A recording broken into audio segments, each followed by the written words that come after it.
Welcome to WebEx. Testing. Press 1 to be connected to your meeting. I think I'm good. Testing. Yep. Okay.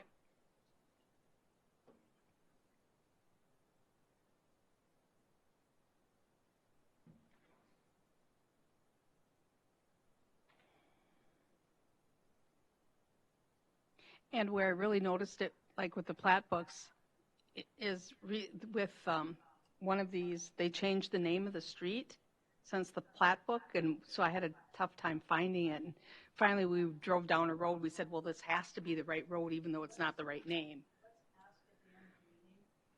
Okay.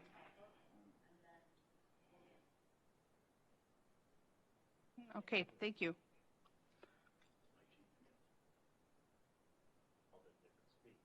Yeah, well, and that's. Mm-hmm. And I talked to somebody there on site, and she said, yeah, the name of the street was changed a while back, but it wasn't ever changed on anything with the maps and things. So.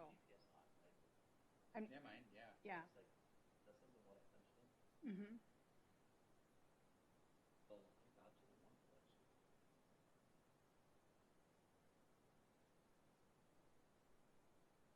Oh, okay.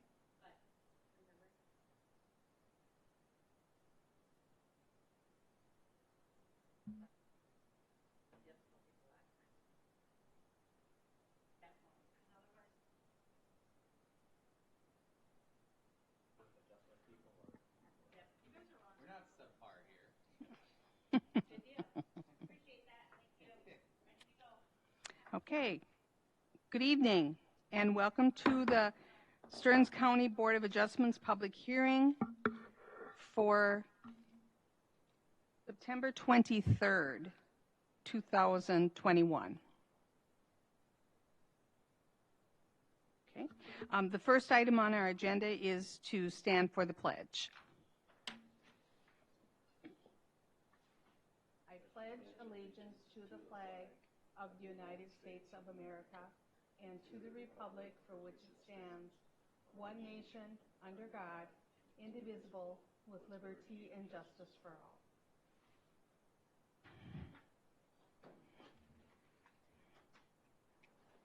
We have a few announcements to make. If you're in possession of a cell phone or other type of paging device, we ask that you silent it at this time. Also, please note that all testimony is being tape recorded for the record. So if you're going to speak, we'd like to have you state your name and your address for the record first, and then go ahead with the input that you have after you've been recognized by the chair. Members of the Board of Adjustment are appointed by the County Board of Commissioners with one member from each of the 5 commissioner districts, 1 member at large, and 1 member appointed from the Planning Commission. I'll give a brief overview of the proceedings this evening. I will read the variance request, and that will open the public hearing. While I'm reading your request, I ask that the applicant or the representative come forward and have a seat in front of the board by the microphone. The applicant and or the representatives will be asked to state their name and their address for the record, and then environmental staff will provide a brief overview of the requested variance, the staff report, and any correspondence that may have been received regarding the request. The applicant or the representative will then provide any input that they have, and once the applicant or the representatives have provided their testimony, the board will discuss the request and ask questions of staff or the applicant. When we've completed the board's questions, then I will ask if there's anyone in the audience wishing to speak to this request. And if there is, I'd ask that person to come to the podium, state their name and address for the record, and then give their testimony.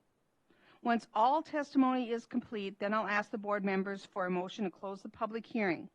Once the public hearing motion has passed and is closed, there will be no more further input from the audience, from the applicant, or environmental services staff unless recognized by the chair or if board members want some type of clarification. Our first item on the agenda for this evening is approval of the August 26th, 2021 meeting minutes. Do we have any corrections or additions for the meeting minutes? All right, do we have a motion to approve? Jill DeLong, I move to approve them. All right, we have a motion to approve. Do we have a second? Dave Gamrod, I'll second. All right, we have a motion and a second. All in favor? Aye. Opposed? Hearing none, motion carries. Our first regular agenda item this evening is to consider an after-the-fact request from Lawrence C. Strait Trust, Painesville, Minnesota, from sections 9.99A1 and 10.2.11A, 4A, and 5 of Stearns County Land Use and Zoning Ordinance 439 to leave as constructed an unpermitted deck within the bluff impact zone.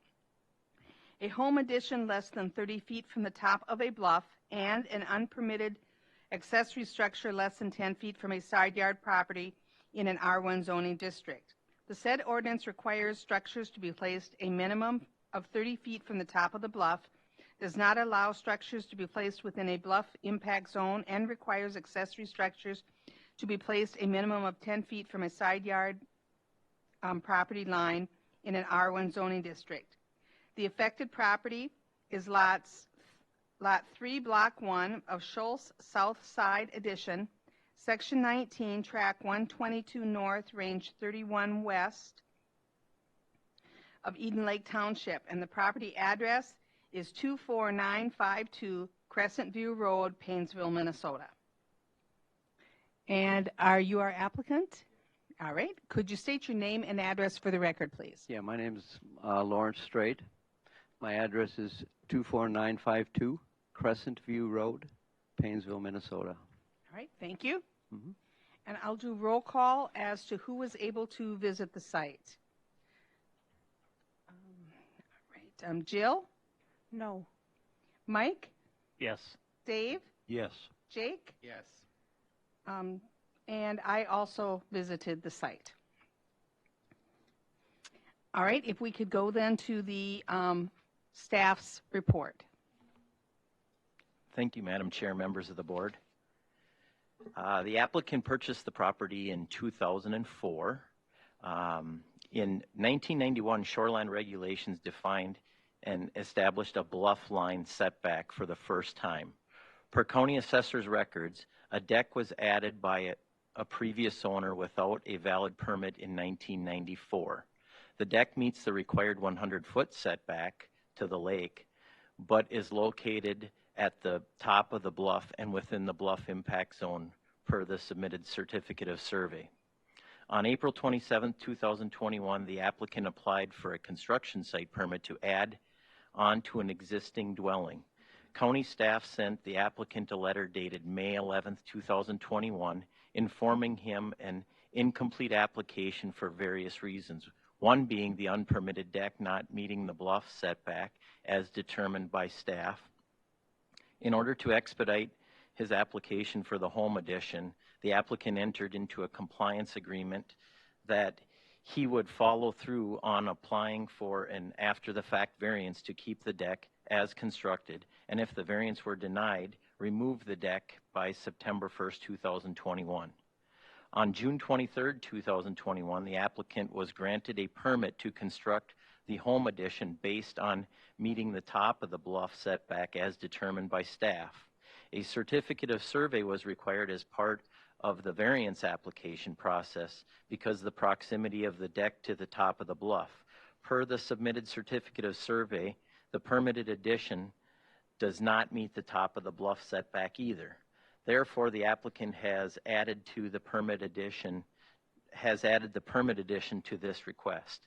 Lastly, during review of the property conditions for the staff report, it was discovered an existing 14 by 14 accessory structure placed on the property in 2013 per the county assessor's records is 27 feet from the top of the bluff and 3 feet from the side property line. The applicant decided to add that to his request as well. The property is located in the Shoreland Overlay District of Rice Lake and in the R1 zoning district. Rice Lake is on the list of impaired waters for mercury in fish and nutrient eutrophication indicators. The applicant was granted a permit for a replacement septic system on May 7, 2021 to serve a 4-bedroom home. Impervious lot coverage is currently 17.8% per the submitted certificate of survey. The board may consider doing after the fact findings for the deck and accessory structure and regular findings for the addition since it was permitted. Alternatives to the request would be to remove the existing unpermitted deck and relocate the accessory structure to a location where it meets the required setbacks. Eden Lake Township, Minnesota Department of Natural Resources, North Fork of the Crow River Watershed District, Rice Lake Association, and property owners within 500 feet have been notified of this request. And I do not have any correspondence with regards to this request. Thank you. Thank you, and we'll add Dennis on our attendance list. And Dennis, were you able to visit this site? Yes, I was. All right, thank you. All right, then the applicant, can you share with us anything you'd like to do at this time? Yes.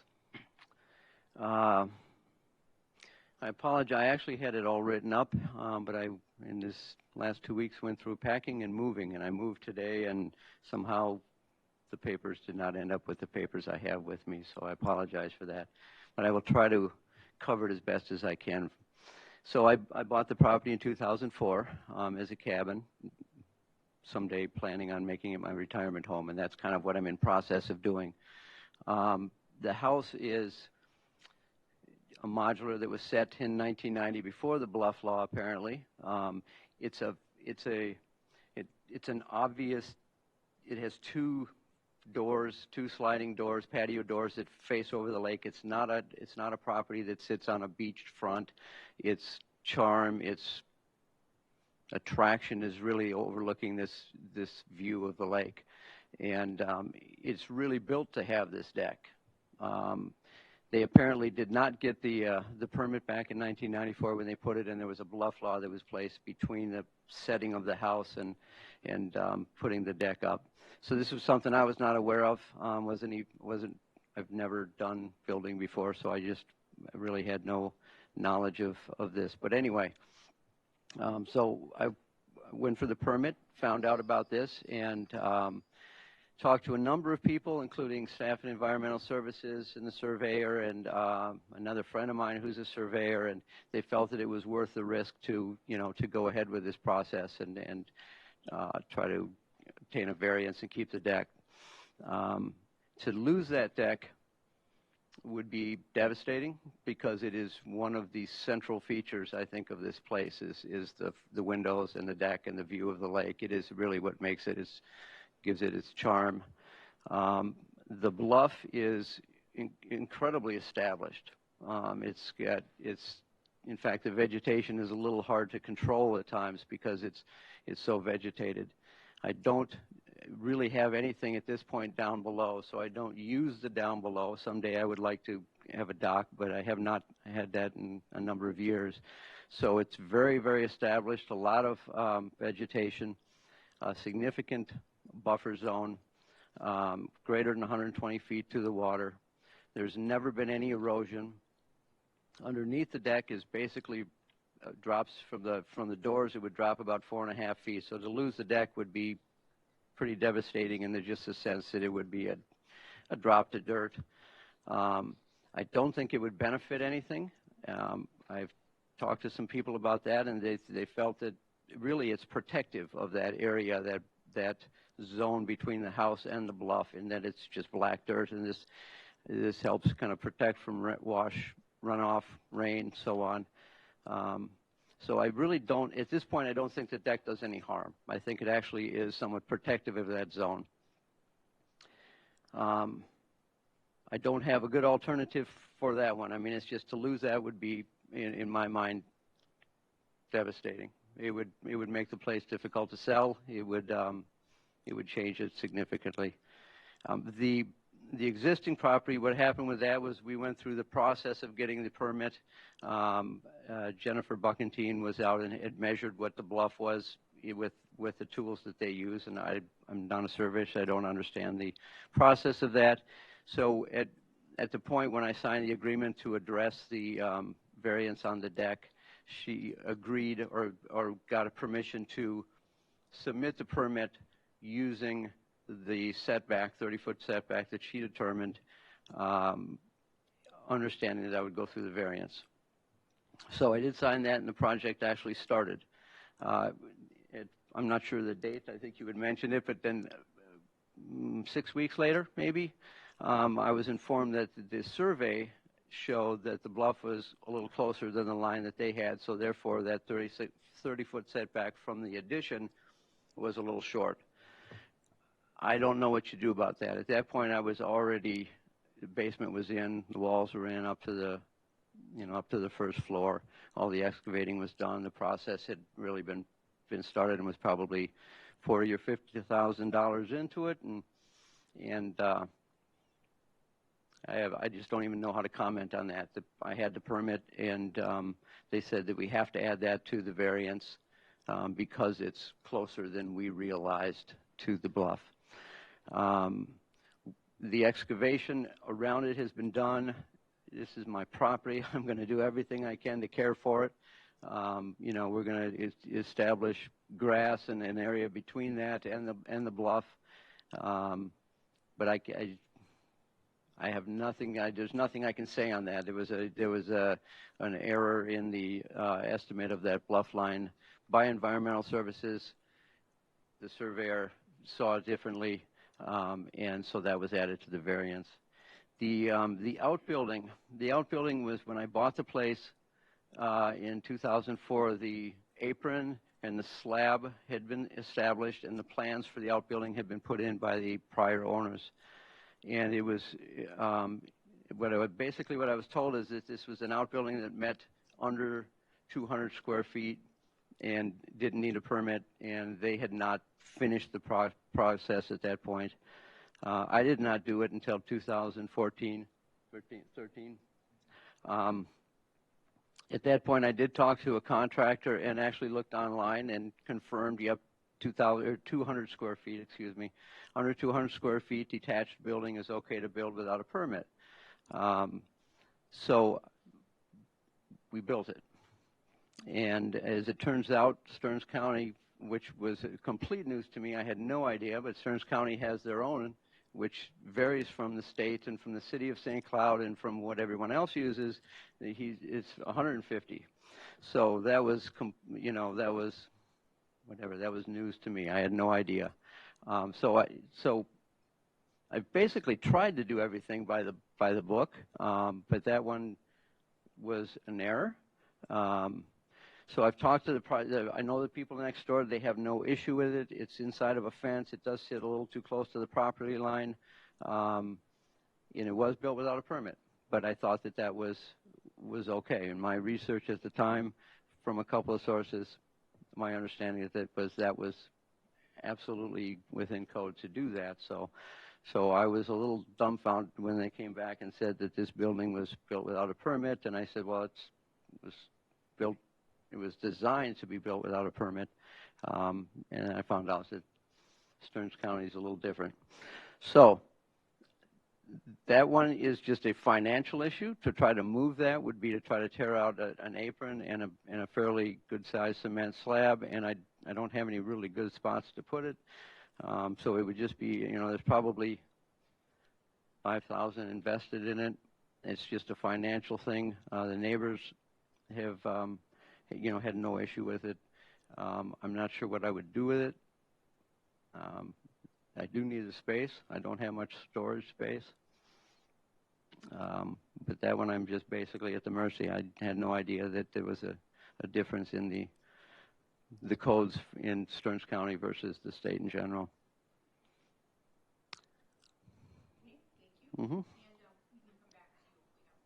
Mm-hmm.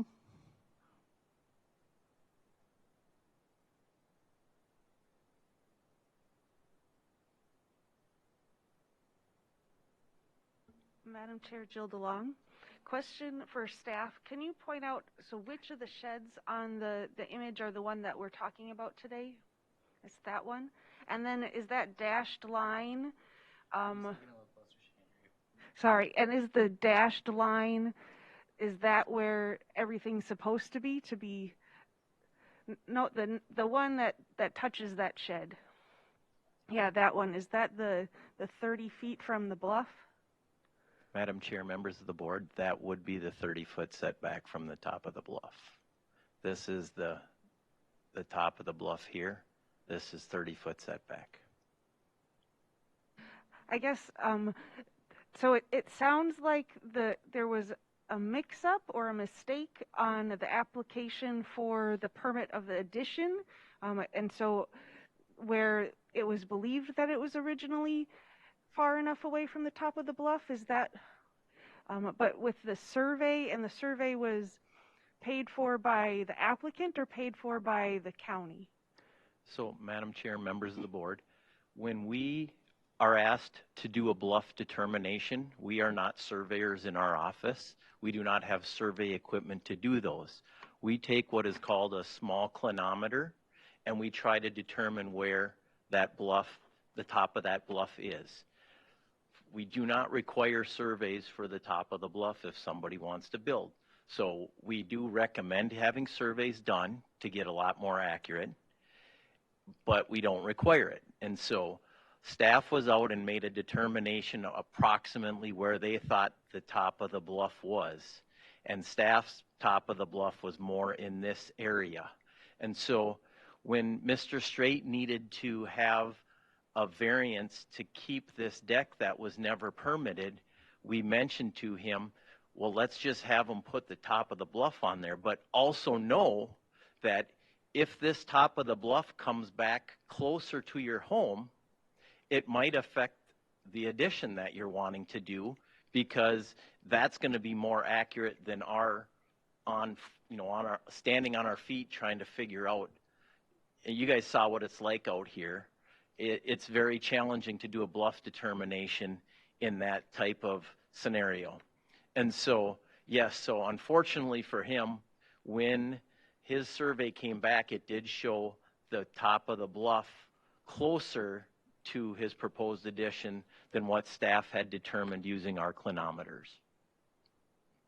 Thank you. And then one more question. So the other shed that's on here that looks like it's almost completely on the wrong side of that 30 feet, that one's not in question? That one is okay? Madam Chair, members of the board, I believe that one was going to be taken off of the property, correct? Okay, thank you. Yep. Okay, other board members with questions? Madam Chair, Dennis Gregory, a couple of questions. First one for staff.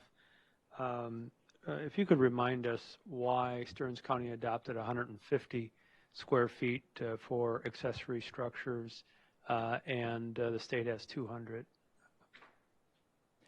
Madam Chair, members of the board, so the state 200 is for building code purposes. The state building code says if you have a structure less than 200 feet, it doesn't require that you have a building code inspection of that structure. Now, Stearns County has a 150 square foot requirement for that structure. And I don't know, Shelley, maybe you can speak on why that number was brought in versus the 200. Madam Chair, Shelley Benson, Environmental Services Director. I believe the original intent with 150 feet was with the original shoreland accessory building standards. So we did shoreland requirements for years and years. And I want to say it was 120 square feet at one point, and then it went up to 150 square feet. In shoreland areas, then we just adopted that as our accessory structure standard everywhere without a permit. So that's the standard that we have. So it is different because it's construction site permit versus building code, and we have an adopted building code at the county. So we don't inspect for building code. Licensed contractors would be aware of building code, and I can see where the confusion would potentially come in, assuming things were all the same everywhere, but they're not, and that's why in some townships we have building officials and they do building code inspection, and other townships they don't. So. Okay, thank you. Okay, thank you. Sorry. Go ahead, Dennis. So I have a number of questions here, so if I can, my next question for staff is, if the applicant were to move that shed closer to, I think what's garage is next to it, would that require a variance as well? Does he need to be 10 feet from that garage?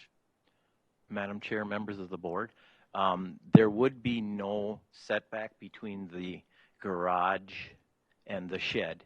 Now, if it was closer to the dwelling, we require that 10-foot setback, but not for shed to shed or shed to garage.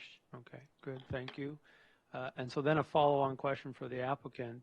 You mentioned $5,000 to move that shed, and you know, I'm not a contractor, but I think it's a matter of just lifting the shed and putting it over.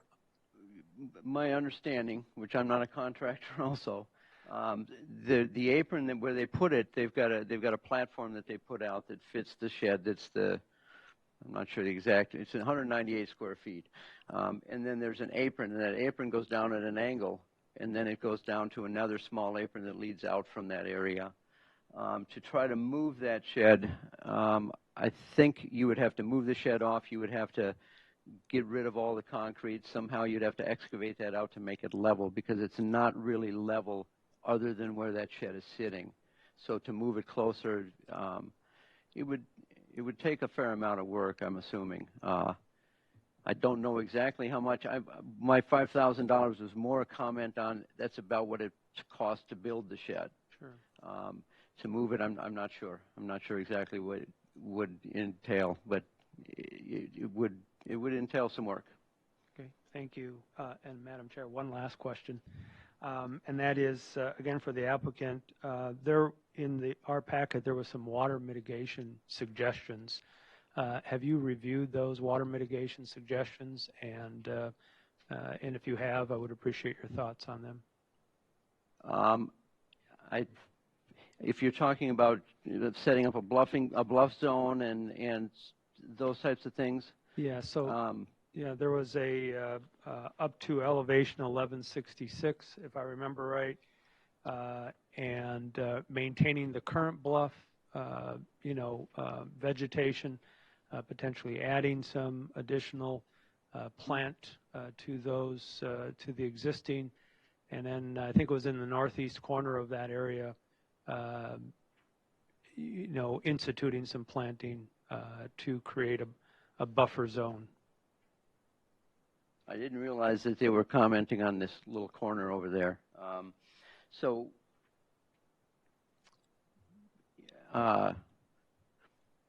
I have read this. My impression was that it had an incredibly big bluff zone between the lake and basically where my property, where the living area is. This little corner down here is kind of an unused area. I definitely can, if there's some concerns regarding that corner, I definitely can put in some vegetation down there. There's actually quite a bit of vegetation that starts right at where it drops off on that corner. So I wasn't aware that there was a concern with this corner. I'm definitely open to addressing it if there is a concern. I have no problem with that. Like I said, it is my property and I want to take care of it, and I'm not, it's my investment. It's valuable to me, so I'm open to whatever needs to be done. Very good. Thank you. Okay, thank you. Additional questions from the board? All right, seeing no additional questions, are we looking at, is there anyone in the audience that would like to address this application? Anyone at all? All right, thank you. Seeing none, we are ready for a motion to close the public hearing. Madam Chair, Jill DeLong, question for the applicant. Go ahead. So I was unable to visit the site.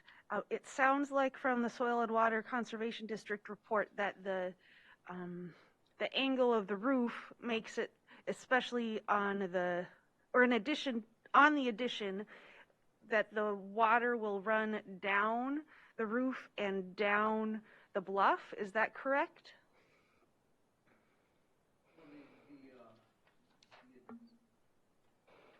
The addition, the slant of the roof does face the lake, but there's going to be gutters, and there's also likely going to be drain tile that will direct it to the best area. So we've already put some drain tile in front of the addition that will go down below, so that it doesn't run over the edge of the bluff.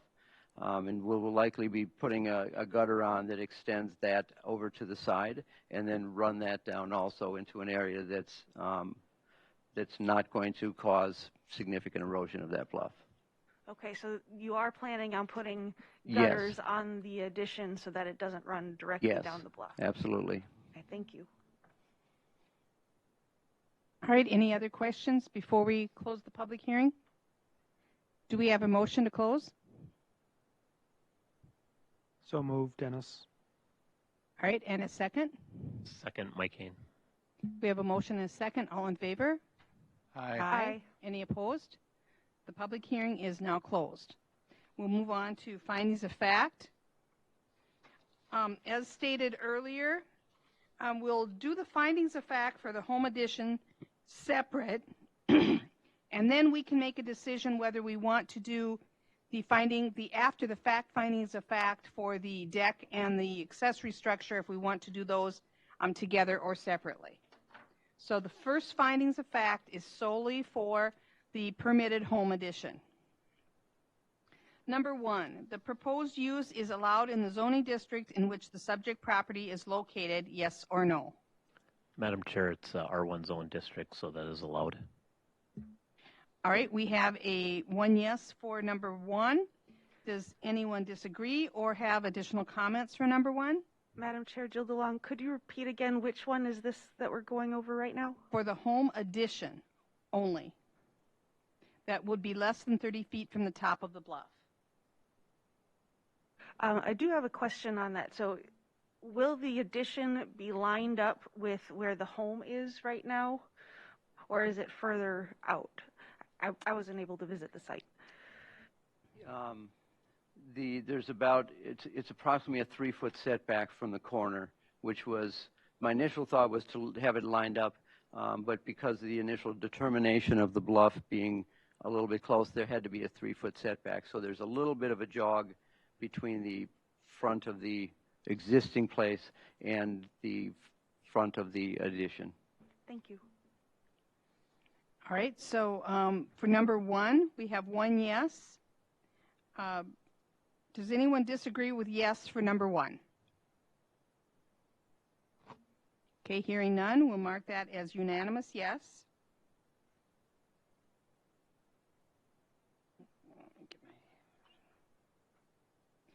Number two, the variance will be in harmony with the general purposes and intent of the official controls and any related ordinances, yes or no? Madam Chair, Dennis Gregory, I believe it is in harmony. The applicant was working with environmental services, determined, based off of their measurements that it was 30 feet from the bluff, and the idea of the ordinances is to not impact the bluff. And so I think the applicant has taken the proper measures to not do so. All right, we have a yes for number two. Does anyone have additional comments? Madam Chair, Jill DeLong, I just want to add too that because this is an after-the-fact finding, and one of the questions we need to consider is, did the applicant act in good faith and attempt to comply with the ordinance? And it sounds like he did under all the information that he had at the time. He even, made the addition a few feet further back behind where the house was, because where he understood the top of the bluff to be at that time, he was trying to meet that as best as he could. So I just want to add that. All right, thank you. So we have 2 yeses so far for number two. Does anyone disagree with yes for number two? Seeing none, we'll mark that as unanimous yes. Number three, the variance will be consistent with a comprehensive plan, yes or no? Madam Chair, Dennis Gregory, I would refer to Lakeshore Living Policies, item number 2, which encourages shoreline protection and restoration methods such as vegetative buffers. The applicant is currently maintaining a vegetative buffer and is willing to expand that buffer if we approve this variance. All right, we have a yes for number 3. Any additional comments? Anyone disagree with yes for 3? Then we'll mark that as unanimous yes. Number 4, the property owner proposes to use the property in a reasonable manner, yes or no? Madam Chair McCain, I believe it's reasonable based on the fact that the person wants to have this as their forever retirement home and to fix it up and get it ready for his retirement. I believe that's necessary. All right, we have a yes for number 4. Any other comments? Anyone disagree with yes for 4? Hearing none, we'll mark that as unanimous yes. Number 5, the plight of the landowner is due to circumstances unique to the property, not created by the landowner, yes or no? Madam Chair, Dennis Gregory, 2 things I would point out that I think it is unique. First off, the original house was placed near the bluff, which I think has impacted where the house addition would naturally go. And second, as I pointed out before, the landowner, in fact, was trying to comply with a 30-foot setback. So I think it is unique to the property. All right, we have a yes for number 5. Any other comments? Anyone disagree with yes for 5? Hearing none, we'll mark that as unanimous yes. Number 6, the variance, if granted, maintains the essential character of the locality, yes or no?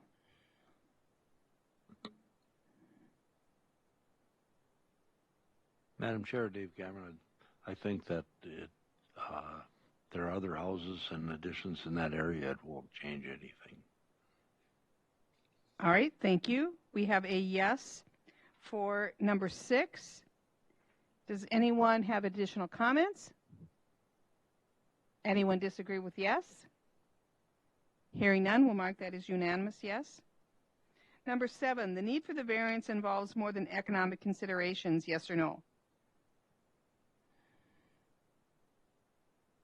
Madam Chair, Dennis Gregory, well, I'm certain that economics plays a role here since the addition is certainly very expensive.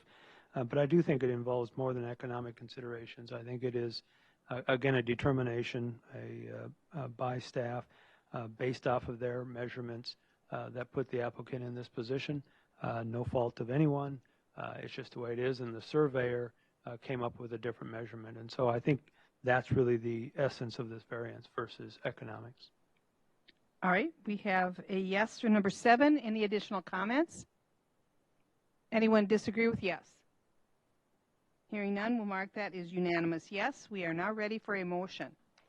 Madam Chair, Dennis Gregory, I would make a motion that we approve the applicant's request for a variance to construct a house addition less than 30 feet from the top of a bluff with the condition that the applicant maintain and expand the plant buffer up to a minimum of 1,166 foot elevation and using the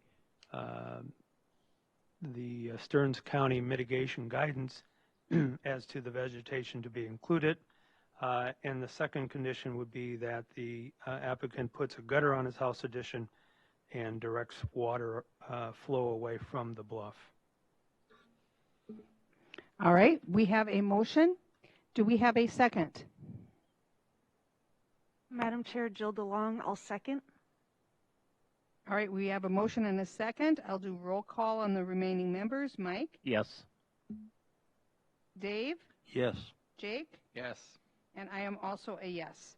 So motion carries unanimously to leave as constructed the permitted home addition less than 30 feet from the top of the bluff. Now we will move on to findings.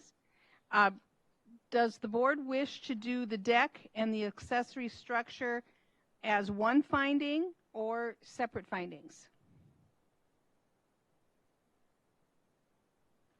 Madam Chair, I'd be fine with one finding. Jake, I agree. All right, I see it looking unanimous as one finding of fact. So this finding of facts will be to leave as constructed an unpermitted deck within the bluff impact zone and to leave as constructed an unpermitted accessory structure less than 30 feet from the top of the bluff and less than 10 feet from the side yard property in an R1 zoning district. Question number 1. Is the proposed use allowed in the zoning district in which the subject property is located? Madam Chair, it is R1 zoned area. Accessory structures and decks are allowed in that area. All right, we have a yes for number 1. Any additional comments? Anyone disagree with yes? We'll mark that as unanimous. Number 2, is the variance in harmony with the general purposes and intent of the official controls?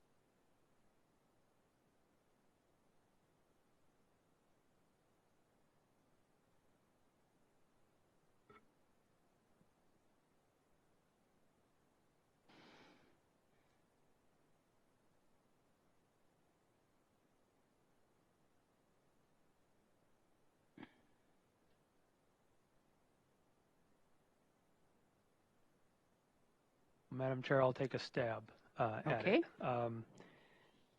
I think in a very basic way, it is in harmony. I'm bothered a little bit by the shed placement close to the property line, but I'm not really bothered by the deck. I think the house placement originally close to the bluff ultimately results in the fact that the deck is going to be even closer to the bluff. And so the idea of indicating to the applicant that they would need to remove their deck, which is a very common feature on houses, especially by lakes, seems to me to not be in harmony with what we're trying to achieve. So I will say yes, it is in harmony. All right, we have a yes for number 2. Any additional comments? Anyone disagree with yes for number 2? Seeing none, we'll mark that as unanimous, yes. Number 3, is the variance request consistent with a comprehensive plan?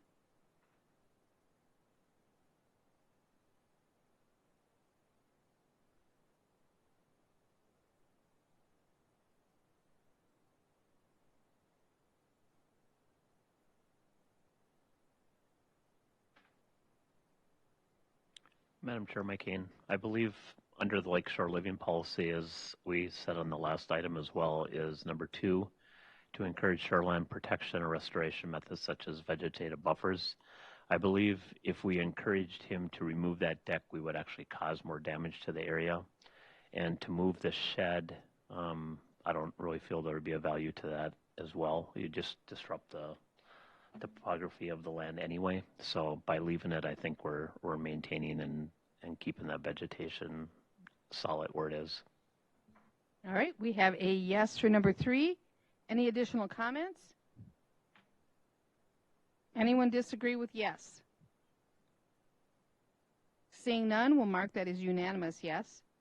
Number 4, is the property owner proposing to use the property in a reasonable manner not permitted by official controls? Madam Chair, Jill DeLong, I believe that it is reasonable to use a deck that's been there since before the official controls, and I believe it is reasonable to use an accessory structure. All right, we have a yes for number 4. Any additional comments? Anyone disagree with yes for 4? Seeing none, we'll mark that as unanimous yes. Number 5, is the plight of the landowner due to circumstances unique to the property not created by the landowner?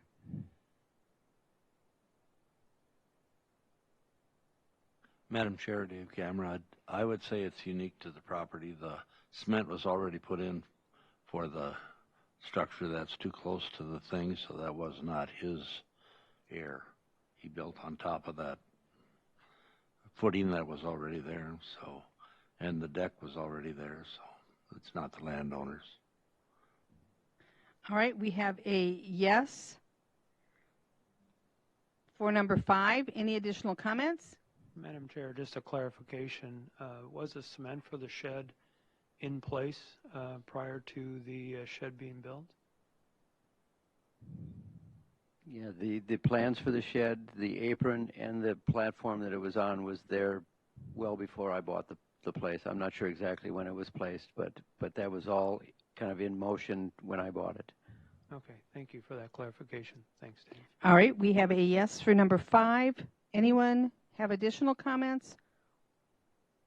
Anyone disagree with yes for 5? Then we'll mark that as unanimous yes. Number 6, will the variance maintain the essential character of the locality? Madam Chair, Mike Kane, I don't believe the character will change by having a deck or a shed in place. That are currently there. Right. All right. We have a yes for number 6. Any additional comments? Anyone disagree with yes for 6? We'll mark that as unanimous yes. Number 7, the need for the variance involves more than economic considerations. Yes or no? Madam Chair, Dennis Gregory, economics again was clearly discussed, especially as regards the shed. But again, I think the need for the variance involves more than economic considerations. It is about the usability of the home and the deck that was there, the cement apron that was there previous. And so I think it is more than economic considerations. All right, we have a yes for number 7. Any additional comments? Anyone disagree with yes? Seeing none, we'll mark that as unanimous yes, and we are ready for a motion. Madam Chair, Dennis Gregory, I would make a motion that we approve the applicant's request for a variance to leave an unpermitted deck within the bluff impact zone and to leave as constructed the unpermitted accessory structure that's less than 30 feet from the top of the bluff and less than 10 feet from the side property line. All right, we have a motion to approve. Is there a second? Jake Hawk, I'll second that. All right, we have a motion and a second. I'll do roll call for the remainder. Jill? Yes. Mike? Yes. Dave? Yes. And I am also a yes. So motion carries. And we have approved the deck and the accessory structure remaining as is. Okay, thank you to the applicant.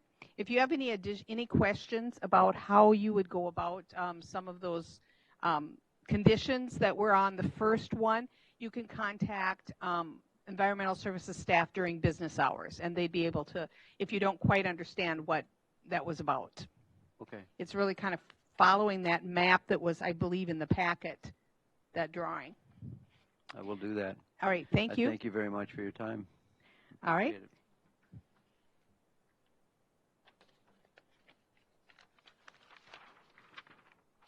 The next item on the agenda is to consider a request from Jeff Wade and Scott Nyren of South Haven, Minnesota, from sections 10.2.11A2 and 10.2.11B2 of Stearns County Land Use and Zoning Ordinance 439 to reconstruct a residential dwelling with attached garage ahead of the established building line, partly in the shore impact zone of a lake-classified recreational development. Also to leave as constructed 2 water-orientated accessory structures. The said ordinance requires a new residential dwelling with attached garage to be constructed landward of the established building line and no closer than 50 feet from the OHWL of a lake-classified recreational development. Also, each lot may have only 1 water-orientated accessory structure not meeting the normal structural setback requirements.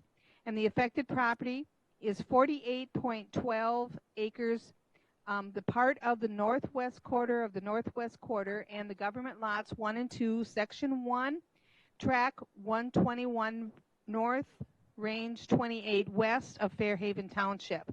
And the property address is 1862 Bayberry Road, South Haven, Minnesota.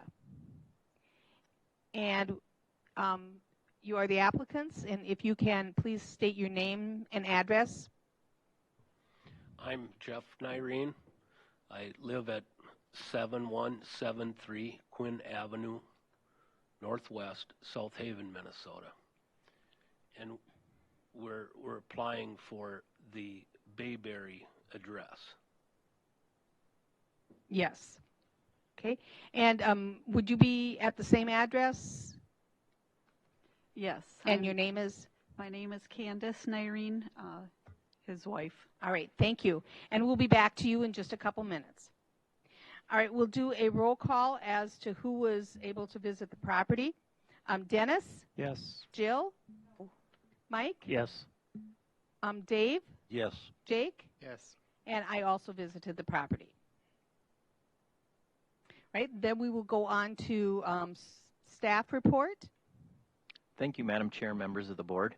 The applicants are requesting to reconstruct the existing 46-foot by 24-foot, 1,104 square foot residential dwelling with a new 48-foot by 30-foot attached garage and a 1,132 square foot covered porch ahead of the established building line, partly in the shore impact zone, 49 feet from the ordinary high water level of a lake classified recreational development.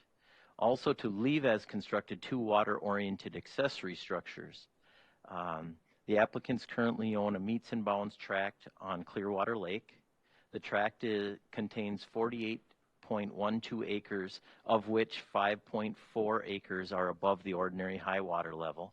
The current impervious on the property is 2.4%. The property is in an R1 zoning district. The applicants purchased the property in 2013. There is an existing 768 square foot residential dwelling that was constructed without a permit in 1974. The structure has a crawl space that is below the regulatory flood protection elevation. In 1995, a permit was issued for a 336 square foot porch addition that was later constructed 432 square feet. There is a 240 square foot deck that was constructed in 2006 without a permit, and 2 water-oriented accessory structures that were constructed or moved onto the property prior to 2015. The dwelling is serviced by a subsurface sewage treatment system. There's an existing septic tank and drain field system that was compliant by a septic certification in March of 2021. The property is in the shoreland and floodplain overlay district of Clearwater Lake, which is classified recreational development. Clearwater is on the list of impaired waters for mercury and fish. The current impervious lot coverage for the property that is above the ordinary high water level is 2.4%. The proposed impervious lot coverage that will be above the ordinary high water level will be approximately 6.1%. An alternative to the request would be to reconstruct the dwelling a few feet to the south of the existing location, so the entire proposed dwelling will be outside the shore impact zone of 50 feet from the ordinary high water level. Fairhaven Township, Clearwater Lake Property Owners Association, Clearwater River Watershed District, the Minnesota Department of Natural Resources, and property owners within 500 feet have been notified of this request. And I do have one correspondence that came in after packets were sent out, so you guys do not have this.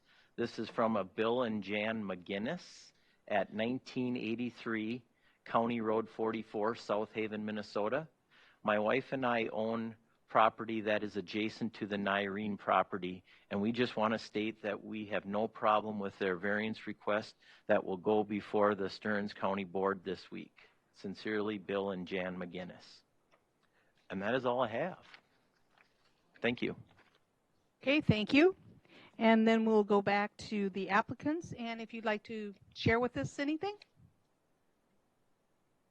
Well, when this whole thing started out, we were just looking to add a garage. And we were just going to put new siding on this structure and add a garage. And after doing some digging and getting kind of told, no, you're not doing that, we started looking into it more and more and then questioning, Jamie on stuff, and then I was just kind of really disappointed I couldn't just get a permit and build this garage. So the whole process has kind of been eye-opening to me, but I think it's probably pleasing to Candy, because if we follow the new rules here, she's going to have a whole new structure rather than just a new garage for me. So we would fill in, if we can get this to go, we would fill in the entire crawl space with dirt, and then have concrete slab that we would be on.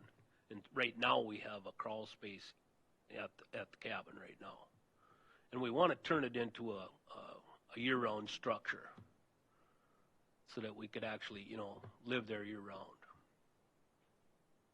Okay, thank you, and we can come back to you for questions along the way. Board members, do you have any questions for either the applicant or staff members? Madam Chair, Dennis Gregory, a couple of questions for the applicant, if I may. So why not just move the cabin back? It seems like, I don't have a contour map here, but it seems like it's slightly higher ground, maybe a foot higher if you go further toward your property line, toward that hill. Why not just move the cabin back, come in compliance with some of the setbacks and so on and so forth? I think that's what we can do. I think that's something we can do.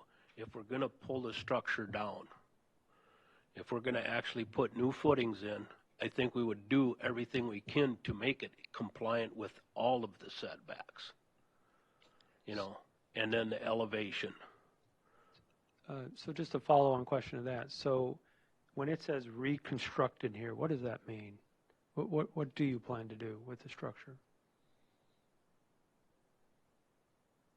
It was to maintain the same footprint if we were going to keep, we were going to remodel this, put siding on it, okay, add the larger sidewalk covers to have sidewalk all the way around and a larger lip going around the whole structure, and then add the garage. But after talking with Jamie and all this new regulations, setbacks, all this stuff, finding that, if we would just demolish this, start over, and set the elevations proper, we could then, move it, 2-3 feet one way or the other to get off we could make it compliant. Sure, thank you. And the cost would not be that great. Yeah. And so just a follow-on question then, Madam Chair, for staff. If the applicant moves their structure, they could comply with all of the setbacks, and so then would the only variance needed would be for the water accessory structures? Madam Chair, members of the board, so are you proposing that they move it so they meet the 100-foot setback from the lake? Is that what you're asking, or are you proposing that they just move it the foot to get it out of the shore impact zone? I don't think they can meet the 100-foot setback. Right, so there really is no way for them to meet all the requirements. What about the building line and the shore impact zone? Well, the building line that they would have would be roughly 80-some feet. Oh. And so they're going to need a variance regardless. Our recommendation would be to let's at least move it so it's 50 feet from the ordinary high. Still going to need a variance, just like they're asking for right now. It will also get them out of the, they're still going to be in the floodplain, but their structure then will be at the elevation that meets the regulatory flood protection elevation. And so if that's what you're asking, yes, I think yes, they could certainly do that. Thank you. Thank you for clarifying my horrible question. And I have just a follow-up to that then, just so I would understand that. So if they would move it back behind that 50 foot, they wouldn't have to bring in as much fill or as they would if they'd put it in the same location. Right now, is that correct? Or Madam Chair, members of the board, they're still going to have to bring in fill to fill that area where the existing crawl space was, right? And so regardless, they're going to be bringing in fill. How much will that require them to bring in less? Probably not, because they still need to fill that void space that's there from that crawl space. But moving the structure, like we said, approximately a foot or two to the south, it's going to shorten the distance to the lake on that side, but it's still going to be more than 50 feet and out of the shore impact zone. And it will also get them out of the shore impact zone on the north side as well. Okay, thank you for that clarification. Additional questions from the board of the applicant or staff? Madam Chair, Dennis Gregory, one additional question now regarding the accessory structures. They looked, at least one of them looked very movable. And so, again, the question is, why not just move the accessory structure, back so that it's out of the shore impact zone and so that the variance isn't, so there isn't as many aspects to the variance. That's right. The structures are movable. The one was there, and we had moved in a different one with a little like porch-looking thing on it, and that's the one that was very, very close to the water. I don't know if it's on here. It was very close. Not that one. Not this one here. Not this one. But that little one right there, you can just see it. That's the structure that I moved in there. My wife had that for a little stand at the swappers meet, and she quit doing it, so we moved it down there. So a follow-on question then, again for staff. Is there any place they can move that shed on this property and still meet the setbacks? Because they meet the square footage of accessory buildings, but not this water-oriented structure.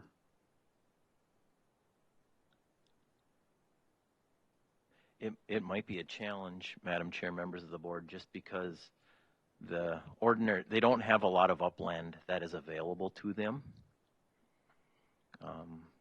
Possibly where it's labeled that there's a camper, that could be close to the 100 without scaling it out. That's going to be probably the best option in that area to have that. But I guess that's kind of the best I can offer. That would be kind of a question for you guys. Would you be willing to move the structure to a place that's going to be in this area and meeting the setback here in the 100 there? If it's necessary to remove the building altogether and just get rid of it to make things happen, we'll do it. Yeah, it's not that important. If we're going to add a new garage, we got plenty of room to put the life jackets, and that's basically what was in that, is life jackets and water toys. Sure. Good. Thank you. Madam Chair, I have a question for staff. Am I thinking the wrong regulations, but can the garage be bigger than the house square footage wise? Madam Chair, members of the board, that is a good question. And up until recently, that would not have been allowed, but that section of the ordinance had been removed with our last update. Because I know it's like that in St. Cloud, so I wasn't sure if I got the two confused. All right, any additional questions? Madam Chair, Jill DeLong, just a question for staff to clarify. So we do have the letter from a neighbor regarding the concerns that the whole area is mostly a wetland. So with just to make sure that I understand it, the ordinary high water level and the upland area, those are the areas that are buildable? Is that appropriate to say? Madam Chair, members of the board, so upland is considered buildable area. It's not actually wetland. And that doesn't necessarily mean you can't build on wetland, but if you're going to build in wetland, there are other things that come into play. And so, yes, where their existing structure is upland.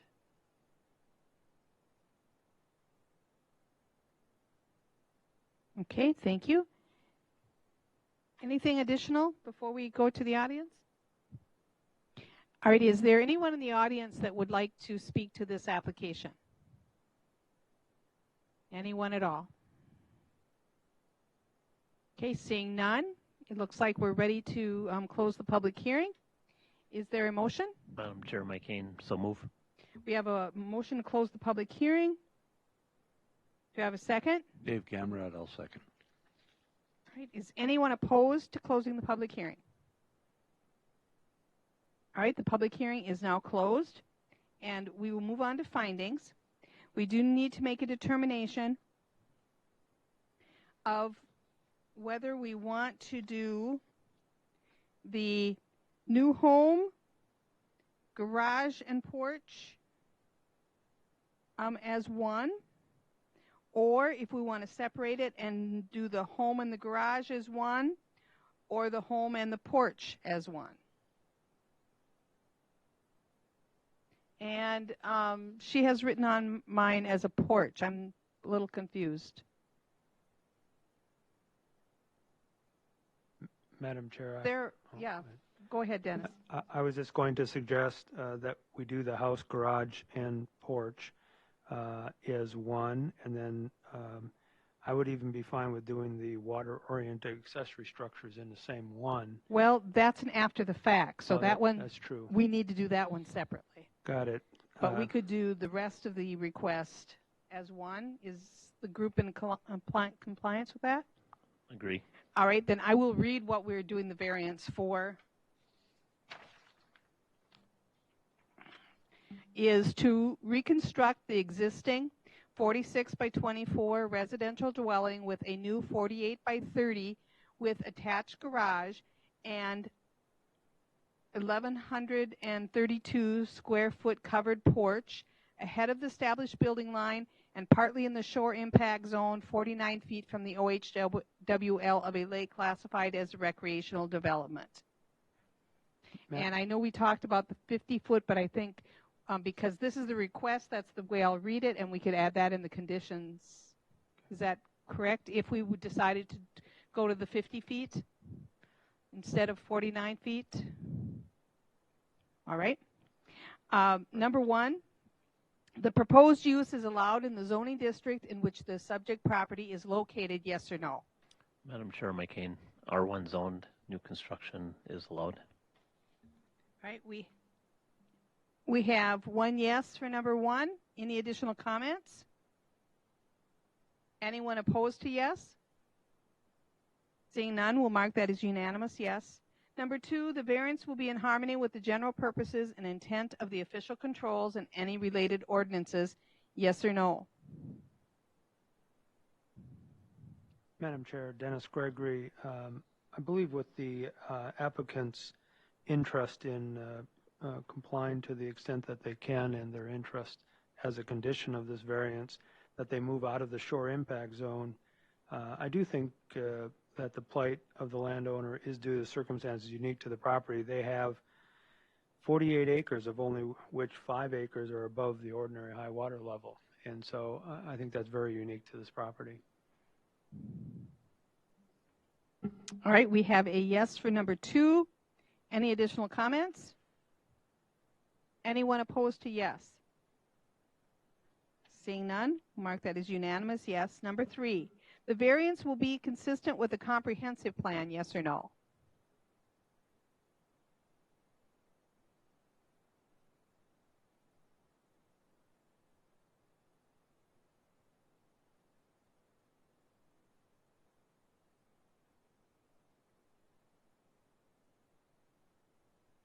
Madam Chair, Dennis Gregory, I would point to Lakeshore Living Policies number 3, which is to discourage the alteration of natural shorelands and the creation of impervious surface near shore areas. Again, the applicants have suggested they're willing to move out of the shore impact zone with their building.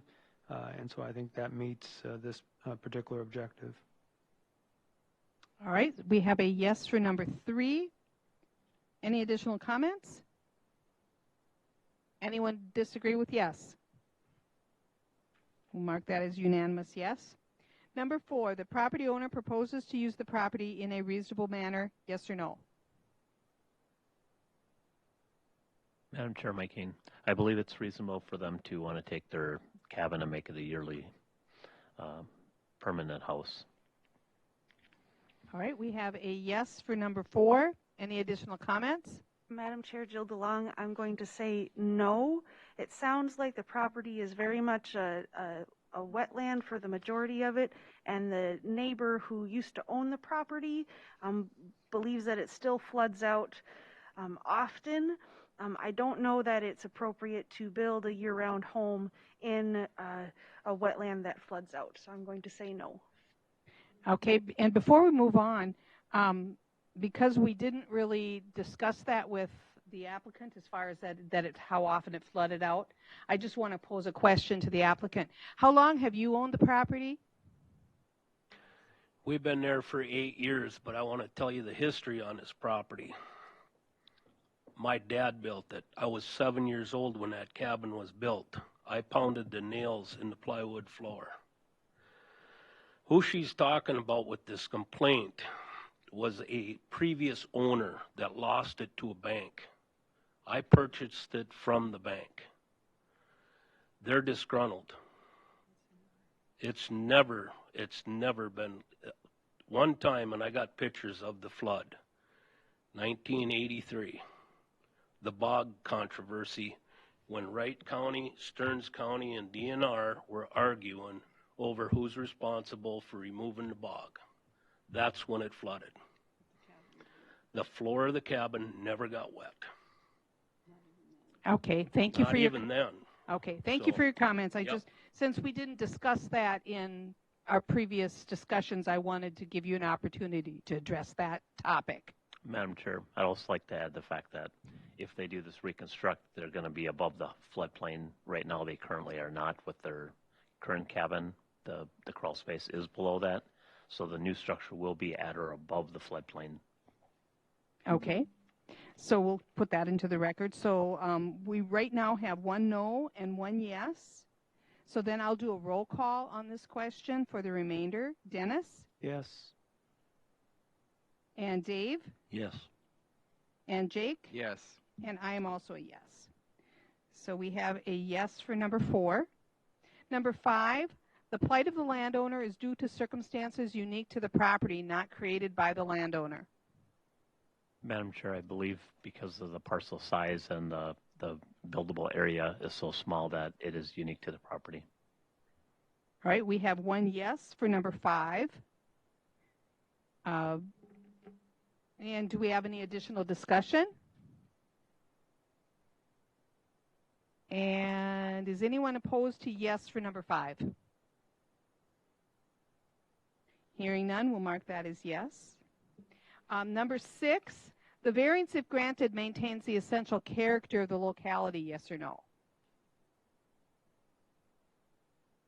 Madam Chair, Dennis Gregory, I don't think it alters the essential character. There are other houses in that area of a similar size and nature.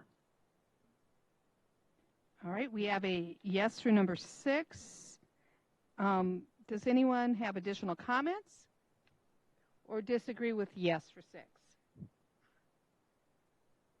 Okay, number 7, the need for the variance involves more than economic considerations, yes or no?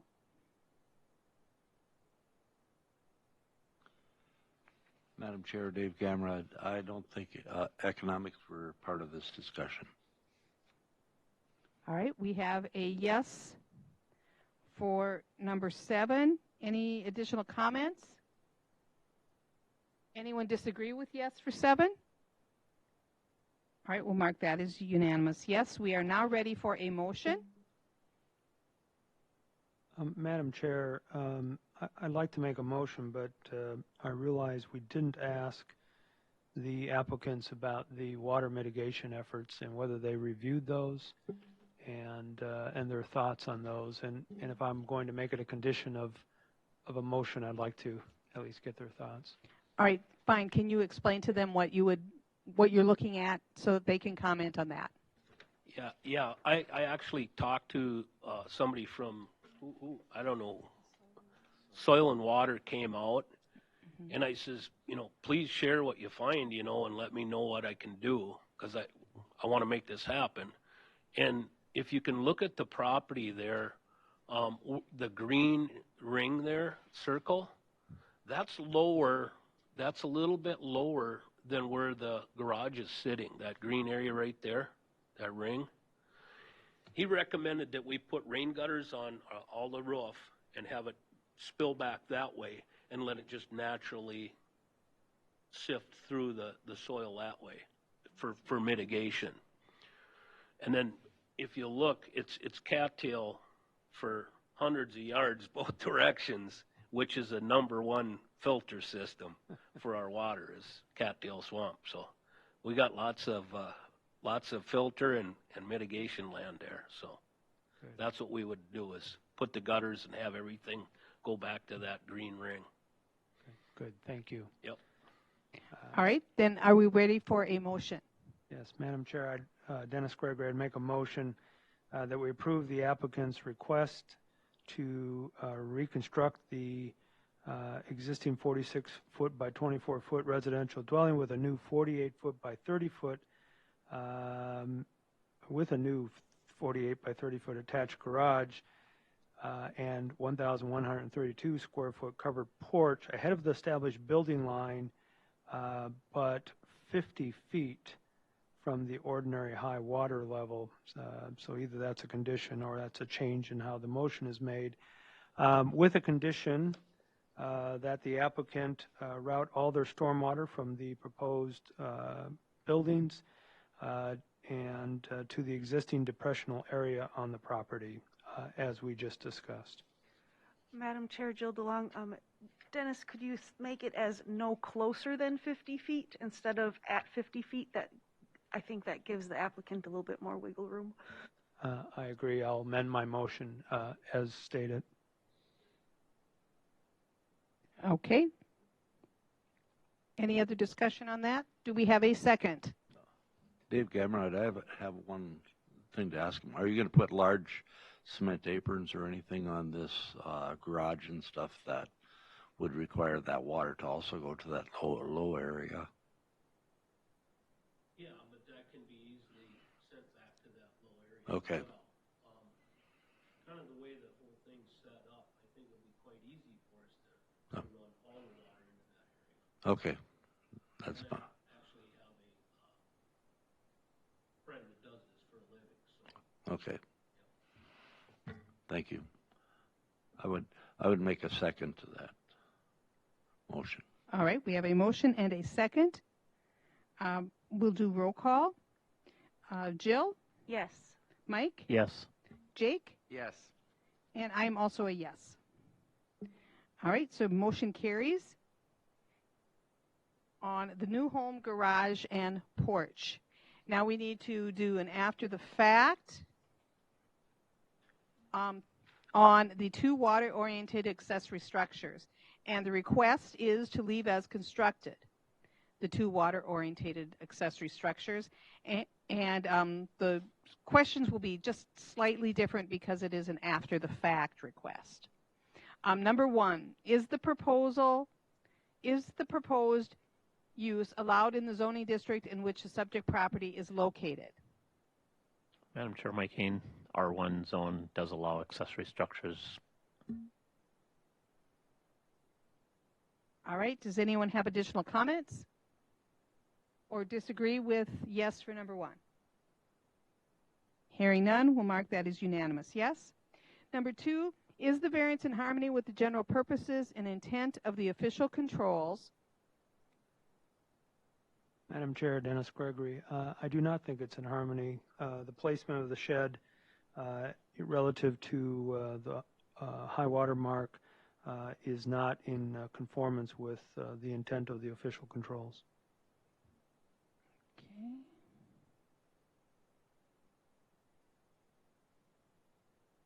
All right, so we have one no for number 2. Any additional discussion on that or comments? All right, anyone disagree with no for number 2? All right, we'll mark that as a unanimous no for number 2. Number 3, is the variance request consistent with the comprehensive plan? Madam Chair, Jill DeLong, I'm going to say no under Lakeshore Living Policies number 3. Discourage the alteration of natural shorelands and the creation of impervious surface in nearshore areas. All right, we have a no for number 3. Any additional comments? Anyone disagree with no for number 3? All right, seeing none, I'll mark that as unanimous no. Number 4, is the property owner proposing to use the property in a reasonable manner that is not permitted by official controls? Madam Chair, Dennis Gregory, certainly having a shed is reasonable. It's the placement of the shed that's at issue here, and so in that way, I would suggest that they're not using the property in a reasonable manner. Okay. So we have one no for number 4. Any additional comments? Anyone disagree with no for number 4? Seeing none, we'll mark that as no. Number 5, is the plight of the landowner due to circumstances unique to the property or not created by the landowner? Madam Chair, Jill DeLong, I believe it is due to the landowner because they are allowed one water-oriented accessory structure and they're trying to have 2.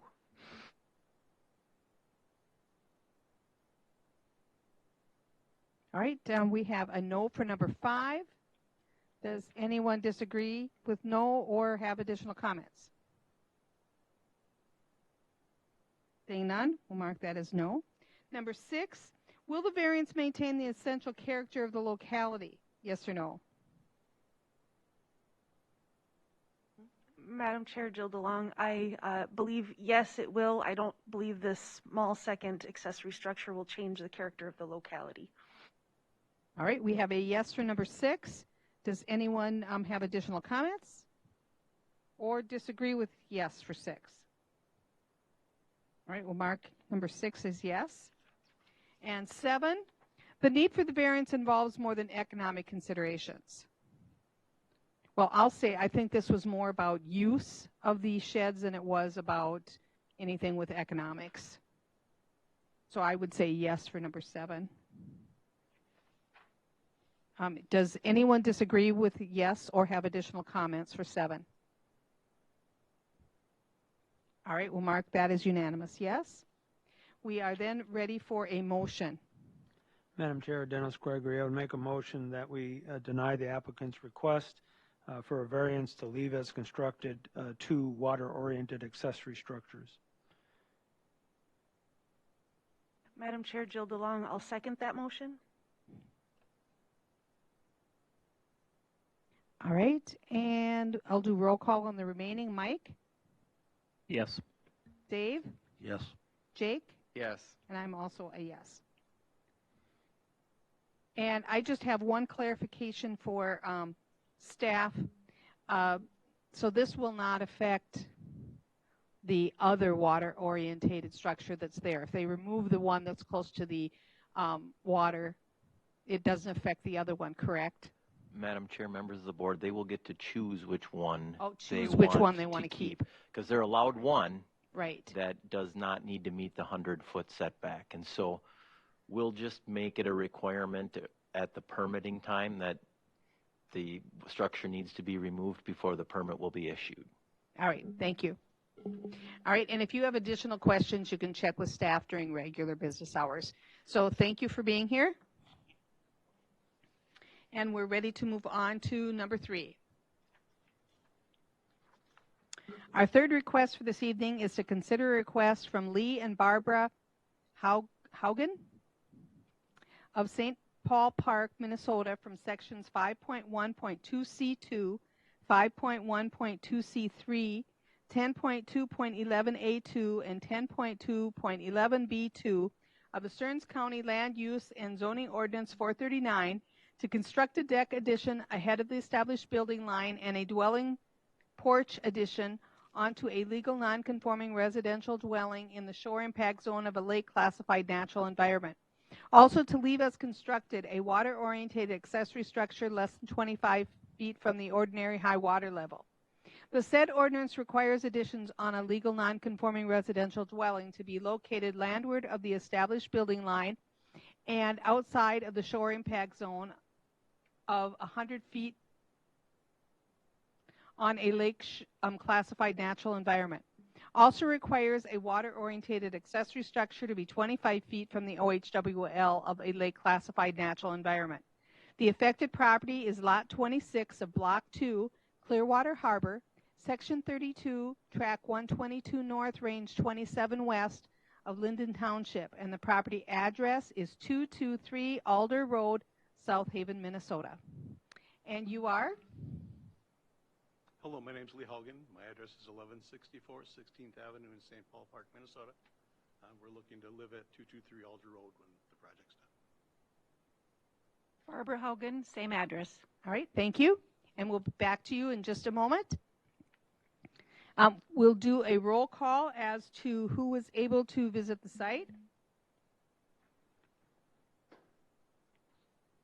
Dennis? Yes. Jill? No. Mike? Yes. Dave? Yes.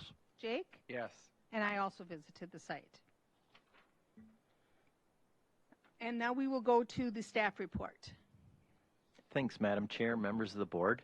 The applicants are requesting to reconstruct the existing dwelling up from the floor joists to add a 390 square foot second story addition with loft, a 26 square foot deck addition, an 87 feet from the ordinary high water level, a 264 square foot dwelling addition, 83.6 feet from the ordinary high water level, and a 48 square foot porch addition onto a legal non-conforming residential dwelling ahead of the established building line and in the shore impact zone of a lake classified natural environment.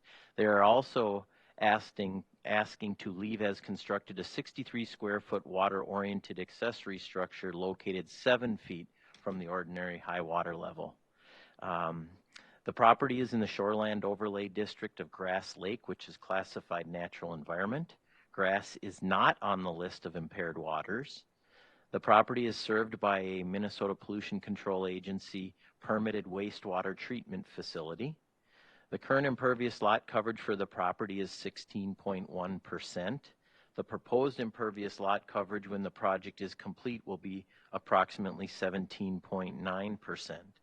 Linden Township, Clearwater Harbor Property Owners Association, Clearwater River Watershed District, the Minnesota Department of Natural Resources, and property owners within 500 feet have been notified of this request. And we do have 2 correspondents that came in since the packets were sent out. The first is from the pardon?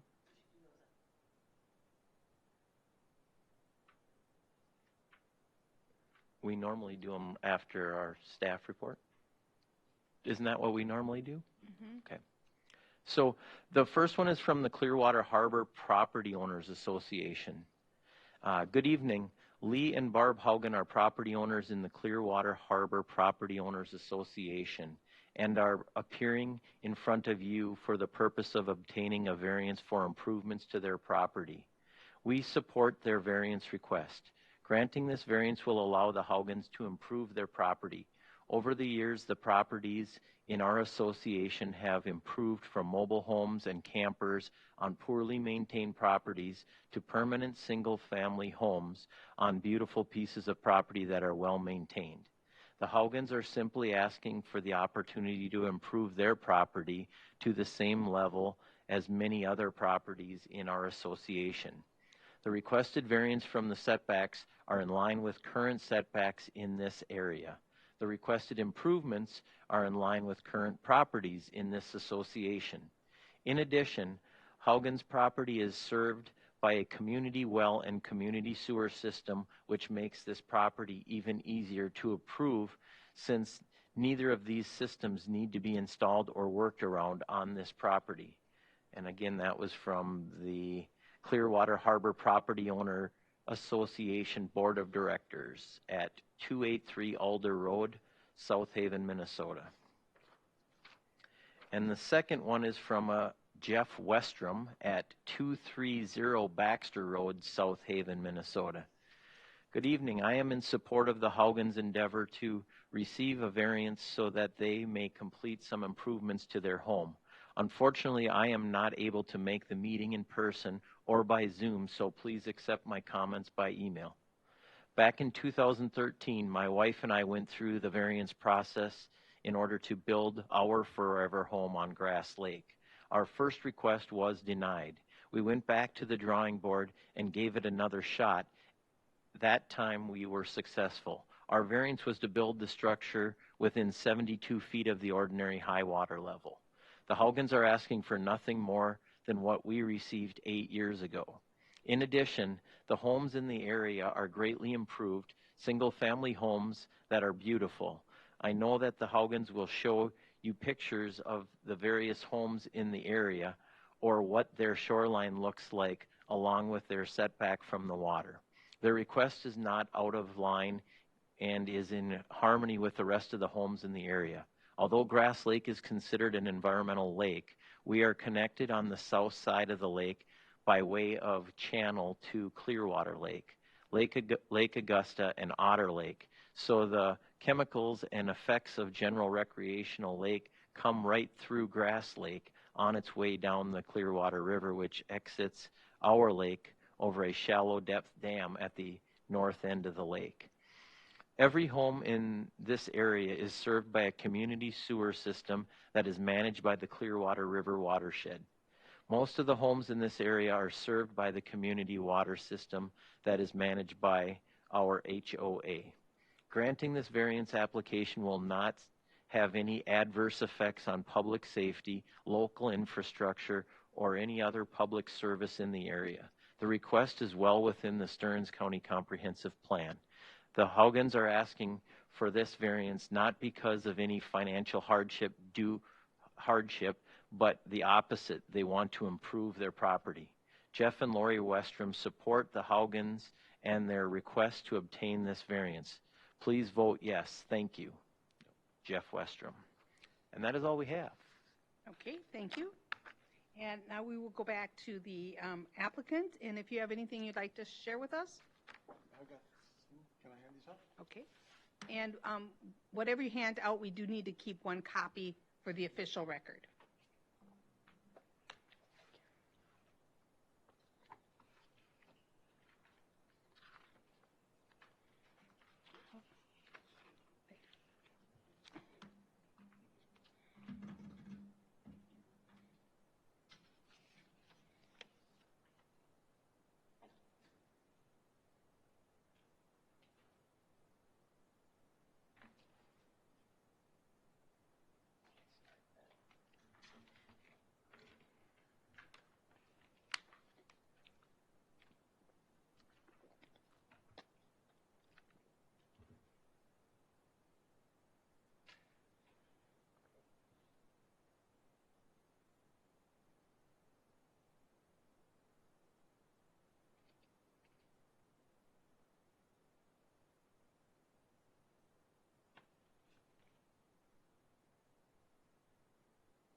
Madam Chair.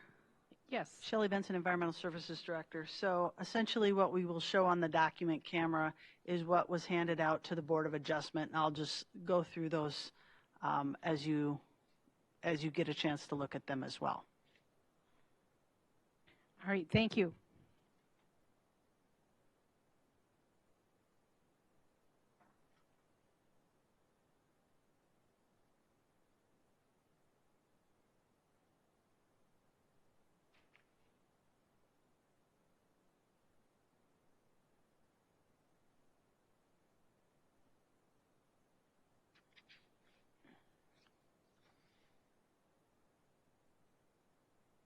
And as Ms. Benson is scrolling through those on the screen for us, I believe the applicants, if you have some additional comments you'd like to make. So my parents bought the place in 85. Oops, not on, sorry. My parents bought the place in 85. We've since got it from my parents. The property has been this way since 1963 when it was built, and it needs to be improved. We're getting older, and the need for having a first floor laundry is imperative. Right now it's 2 bedrooms on the first floor. So the reason for wanting to build a second floor is to have a bedroom for guests and for our grandchildren when they come over. I think what we're asking to build is very comparable to the houses in the neighborhood. And I think the only real comment I want to talk about is the high water mark and the mitigation. I think we do have a buffer. You'll see there's a buffer on our property. There's not buffers on many of my neighbors. I understand the need for mediation, but another 3,000 square foot area is, I think, not fair. So I certainly would welcome some, but I don't think that that's a really good look. We're looking to build away from the water in every way we can here. We didn't go any closer except with the little 3 by 8 foot deck addition that needs so that we can get out the front door of the property.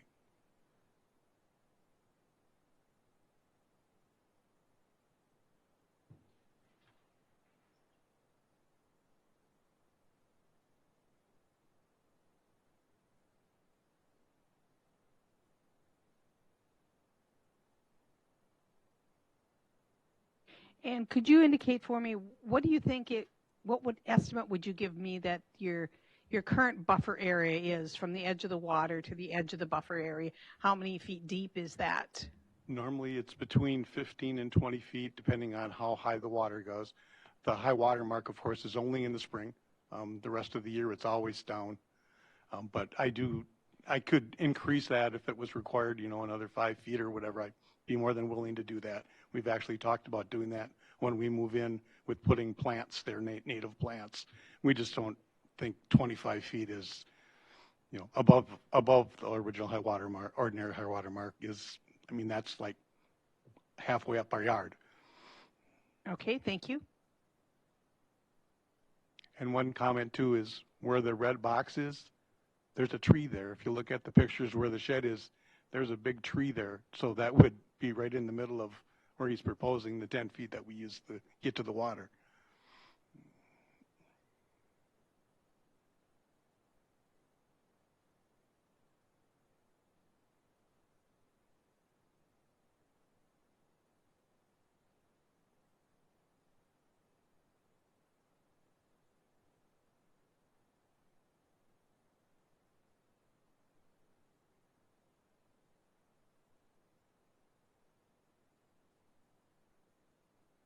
Okay, did you have any additional comments at this time? No, I'll just answer your questions. All right, thank you. So if the board members, and my memory fails me, did we do roll call on who visited the site? We did. All right, thank you. Okay. If we have discussion or any questions for the applicant right now? Madam Chair, Dennis Gregory, 2 questions. One is the water-oriented structure. I visited the site, but I just don't remember. How easy would that be to move out of that zone? It would be very difficult to move because of the slope of the property to the lake. So if we were going to move the shed up 25 feet, you now lose the reason for having the shed to put the life jackets, and you'd be carrying everything up to the middle of, I'd have a shed in the middle of the hill in the front of the property. Again, we've been there since '85, and the water's never come close to it. Because of the big tree, it sits kind of up. There's that big tree that's kind of sits the level where that shed is. So it's actually a little higher than the rest of the yard is. Thank you. And then my second and last question is, the Litfin design documents keep talking about a proposed garage. There's already a garage there. So are you reconstructing the garage, or? No, when I worked with Mitch, the Lifton, what we did is we had the survey that we did when I built the garage. So this was the variance survey that we had when we built the garage. That's why it says proposed. There is a formal survey that was done for this application. Right. Yeah. Very good. Thank you. Oh, I'm sorry, sir. And it does say down this one, you see it says existing garage. Right.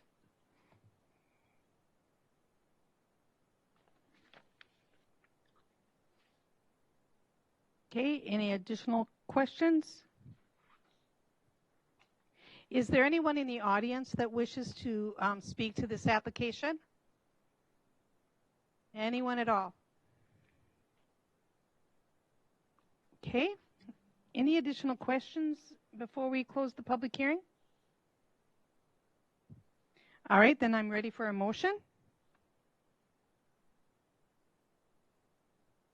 Madam Chair, Dennis Gregory, I move we close the public hearing. All right, we have a motion. Do we have a second? Dave Gamrad, I'll second. Is there anyone opposed to closing the public hearing? Hearing none, the public hearing is now closed, and we will move on to findings. We will need to do two sets of findings. One for the water-orientated accessory structure, because that would be an after the fact. And the other, which is the first one we will do, is to reconstruct an existing residential dwelling up from the floor joists to construct a 390 square foot second story addition with a loft, to construct a 26 square foot deck addition 87 feet from the OHWL, and to construct a 264 square foot dwelling addition 83.6 from the OHWL, and to construct a 48 square foot porch addition onto a legal non-conforming residential dwelling ahead of the established building line and in the shore impact zone of a lake classified natural environment. Number one, the proposed use is allowed in the zoning district in which the subject property is located, yes or no?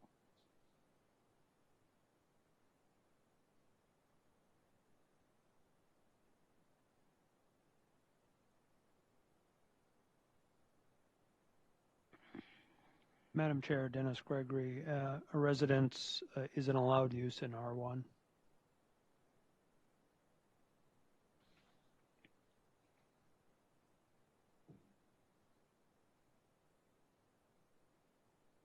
And I'd add a comment to that, that the porches and decks are considered to be part of a residential structure, so those would also be allowed.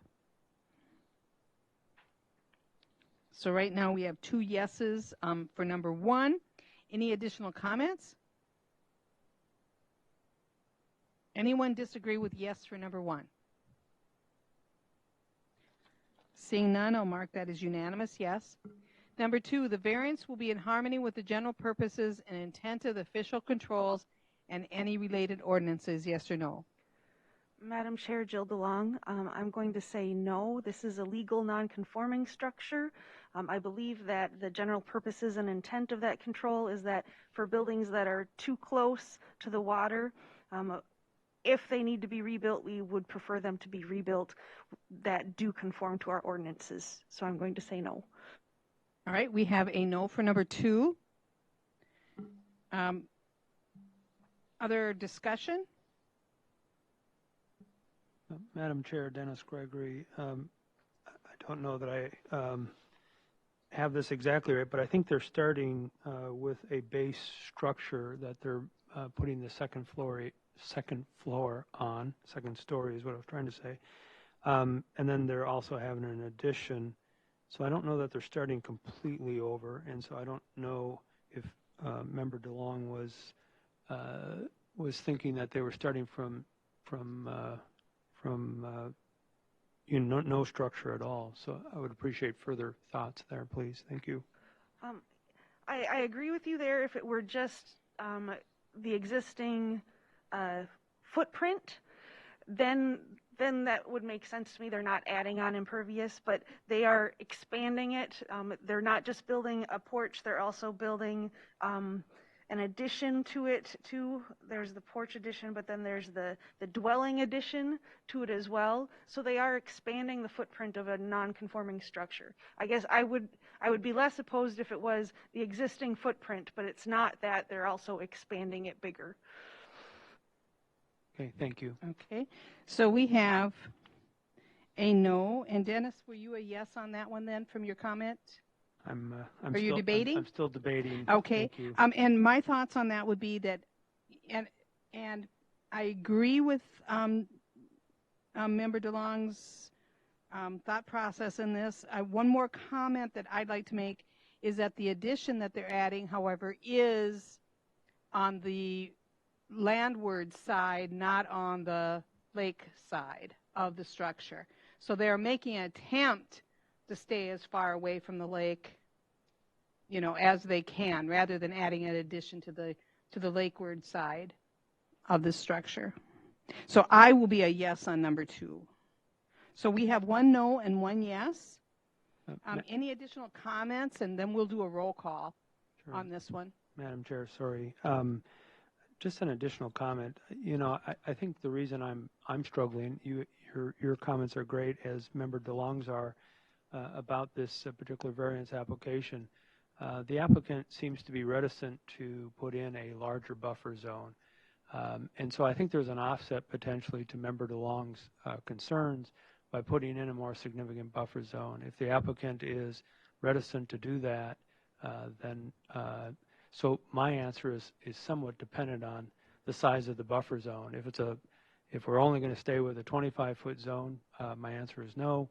If the applicant is open to a 40-foot zone, my answer would be yes. Okay. So do I mark you as a yes or a no, or yes and a no? I think, Madam Chair, if you want to check with the applicant on their desire to put in a larger and when you're talking a 40-foot, you're talking including, that 40 feet would include what they already have there. Correct. It's not an additional 40. It would be 40 with the 15 that they currently have. So that would be an additional 25 feet. Correct. If the applicant would like to comment on that. I'm very uncomfortable with what's being requested. None of our neighbors they've all built the homes that you see. None of them have been able to put in a 4,000 square foot buffer at $3.70 a square foot, $12,000. The economics of the $12,000 is huge to me. That's more why I'm against it than being, I'll no-mow it. If you want to call it a no-mow zone, I'll let nature grow. That I will do. But having to plant the buffer is what I'm opposed to. I understand the purpose for it. I don't mind that. It's the economics that scares me. Okay. Would you be comfortable if it were somewhere in between? You said right now your buffer is 15 feet. If it were 25 feet rather than 40, or? Yes, we've talked through that several times. That seems reasonable to be. Adding a 10 additional feet sounds reasonable. 25 sounds unreasonable to me. Because it is 150 feet long as well. If you look at the pictures, we've got a dock there where he's proposing. We have, if you look at our dock is where the little yellow 7 is. Right there. Our dock is right here. This is the only really part that you can walk down to If you look at the pictures, you'll see I took a picture where the boat lift is and where to the right, my dock. So putting this all in buffer, this makes it unusable to get to our boat and the reason we have a lake home. Okay. All right. So then we'll go back to number 2. Right now I have 1 no and 1 yes. And so do we have additional comments? And then I'll do a roll call on this one. Madam Chair, I have a question just for staff. Go ahead. Can they move that 25-foot red area like more left? Like, can they choose a location versus far to the right side where there's a big tree in the way now? And he said that that's more convenient for them to maybe have a buffer on both sides of that and have it more by the shed. Madam Chair, members of the board, I want to remind you that this is a recommendation from Soil Water Conservation District. This is not a requirement unless you guys make a condition of it. And so if you want to change what he has here, this is only a recommendation. It's not a requirement. So our office is not requiring any of this. It's up to you guys to determine, do you want to have this buffer, where the buffer goes, and how big that buffer is. And the access point, to be honest with you. I mean, if you guys want to talk that through with the property owner, I certainly encourage that. Madam Chair, in previous applications, we've given that flexibility to the applicant. We've just stated the length of the access area, maybe 25 feet, and they can choose where they put it. And so I would suggest that we could do the same thing here.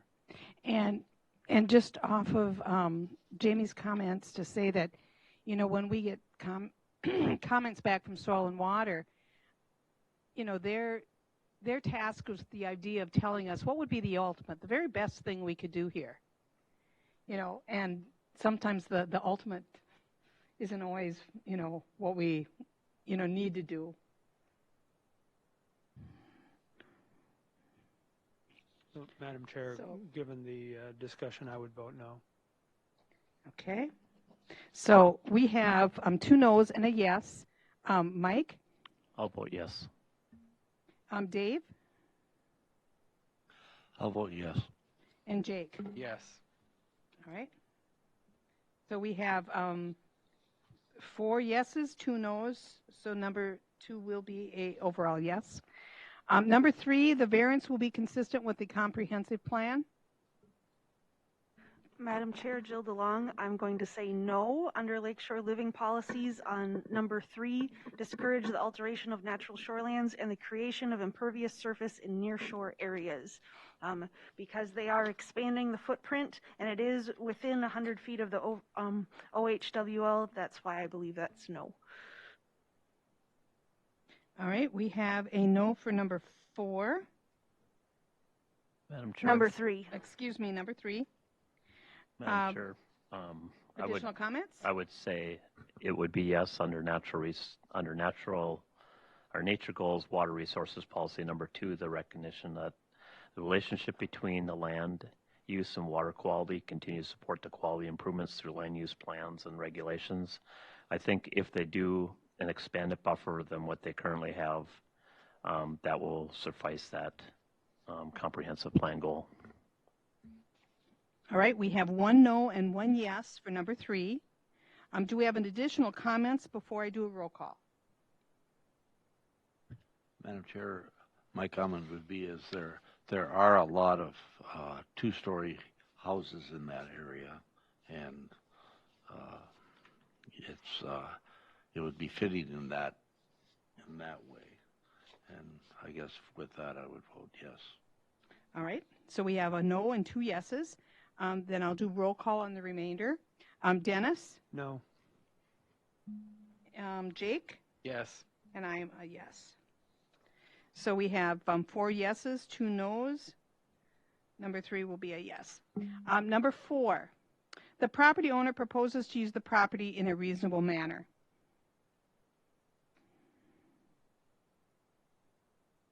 I'm going to say yes, I think it's reasonable. They aren't trying to expand the house extreme amount to get the laundry on the main floor and have a second bedroom upstairs.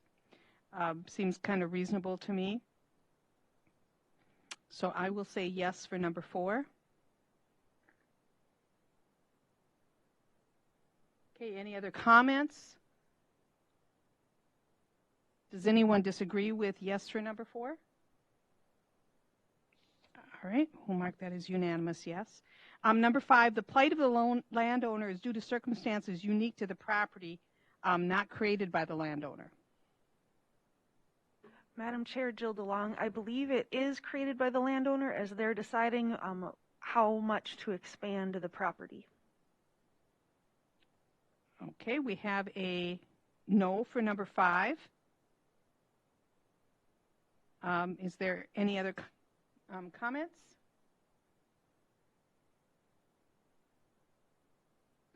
All right. Anyone opposed to no for number 5?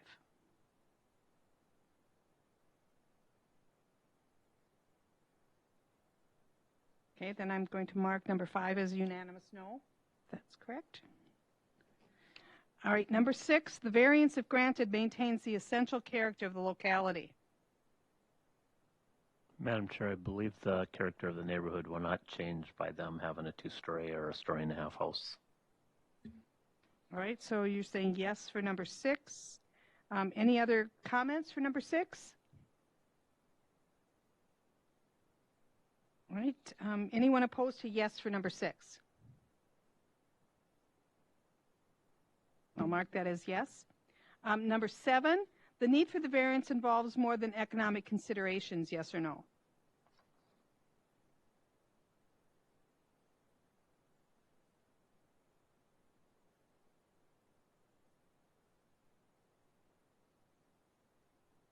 I believe the request was for additional living space rather than any economic considerations.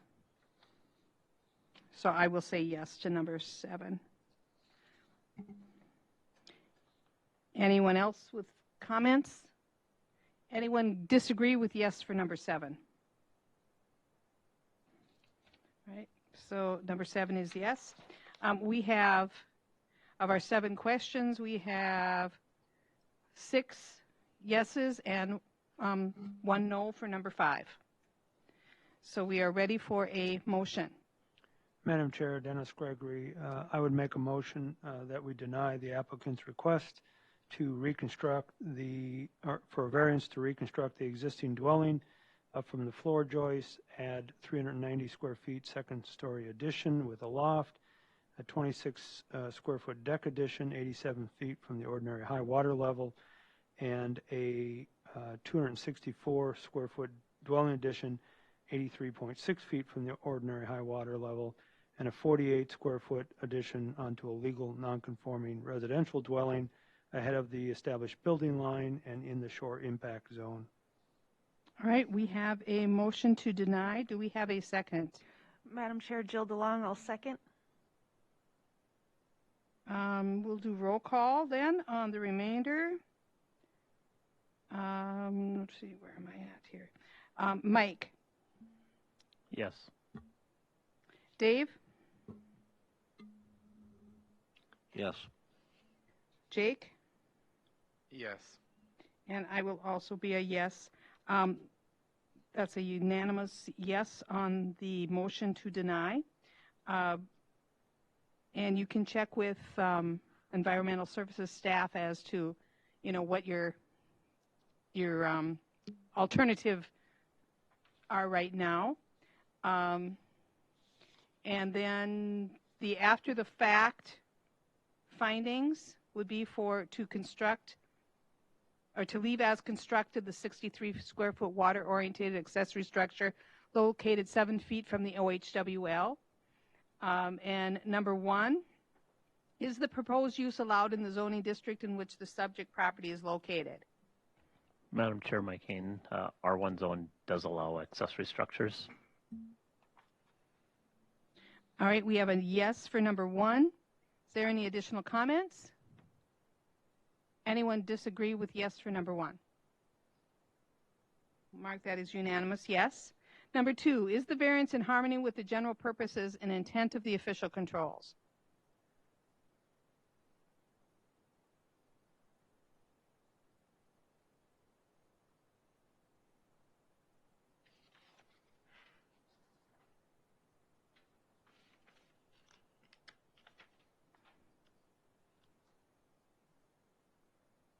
Madam Chair, Jill DeLong.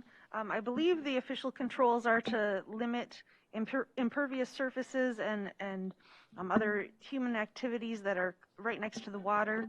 As this shed has been there since 1990, I believe that allowing it to still be there would be in harmony with the general purposes. It's been there a long time. I think that moving it might be more detrimental to the area than leaving it there. All right, we have a yes for number 2. Is there any additional comments? Anyone disagree with yes for number 2? Mark that unanimous yes. Number 3, is the variance request consistent with a comprehensive plan? Yes or no?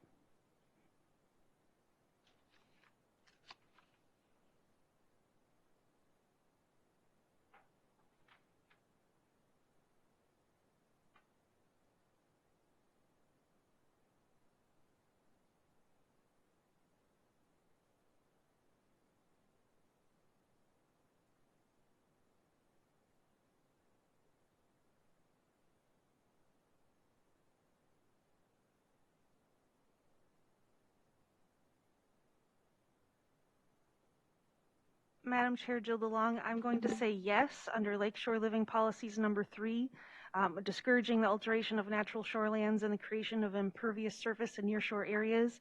I believe that removing a shed that's been there for over 30 years would be altering the shoreland, and we're not creating any additional impervious surface. It's been there for 30 years. I believe that it is consistent.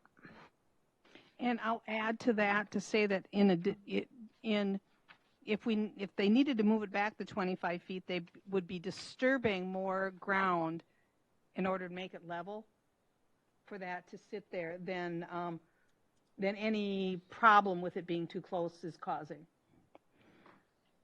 So we have 2 yeses for number 3. Is there any additional comments?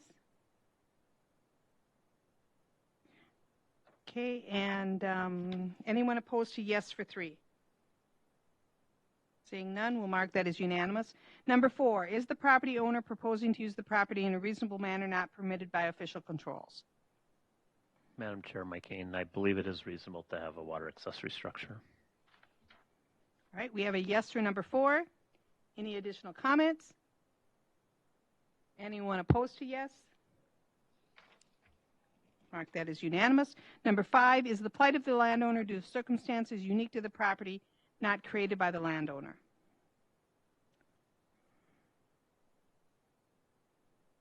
Madam Chair, Jill DeLong, I believe it is unique to the property.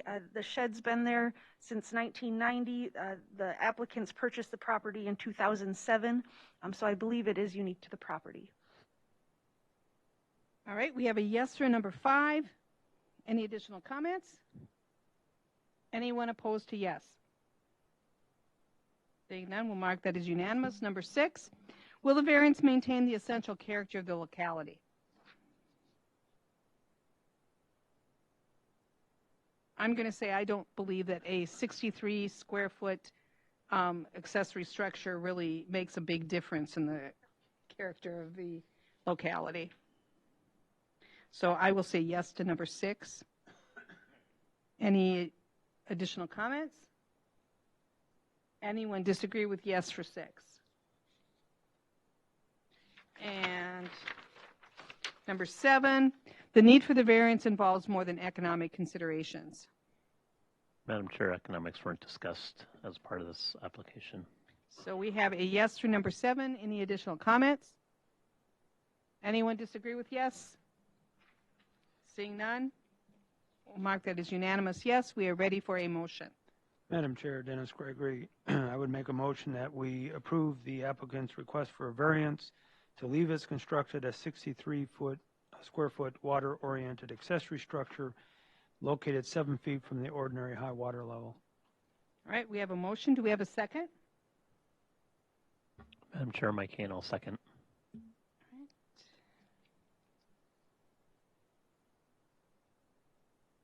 All right, we'll do roll call on the remainder. Jill?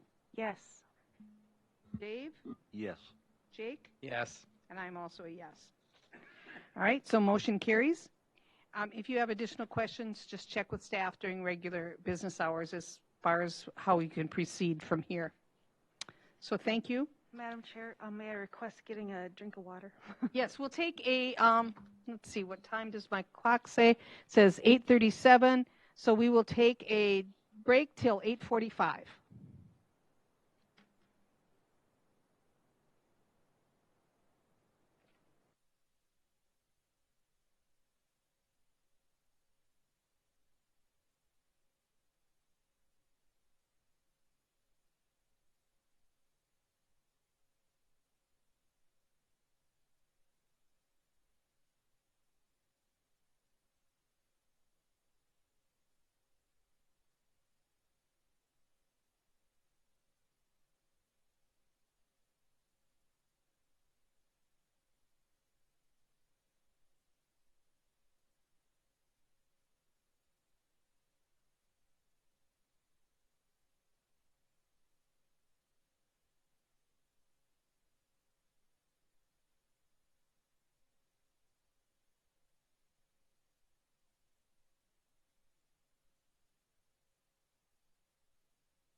Okay, got it. Okay.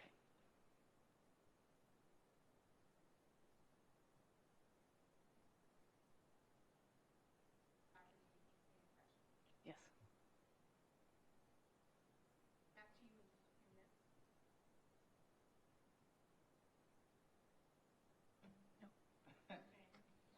All right. All right, the applicants joined us this evening and indicated that they lived at the Clearwater Road, or Clearwater, the Eaglewood Road address. Okay, item number 4. First item, we will do a roll call on who was able to visit the property. Dennis? Yes. Jill? No. Mike? Yes. Dave? Yes. Jake? Yes. And I also visited the property. And if we then could have the staff report, please. Thank you, Madam Chair, members of the board. The applicants are proposing a 10-foot by 30-foot, 300 square foot addition on a legal non-conforming residential dwelling 71 feet from the ordinary high water level, ahead of the established building line within the shore impact zone of a lake classified natural environment, and also 7 feet from a side property line.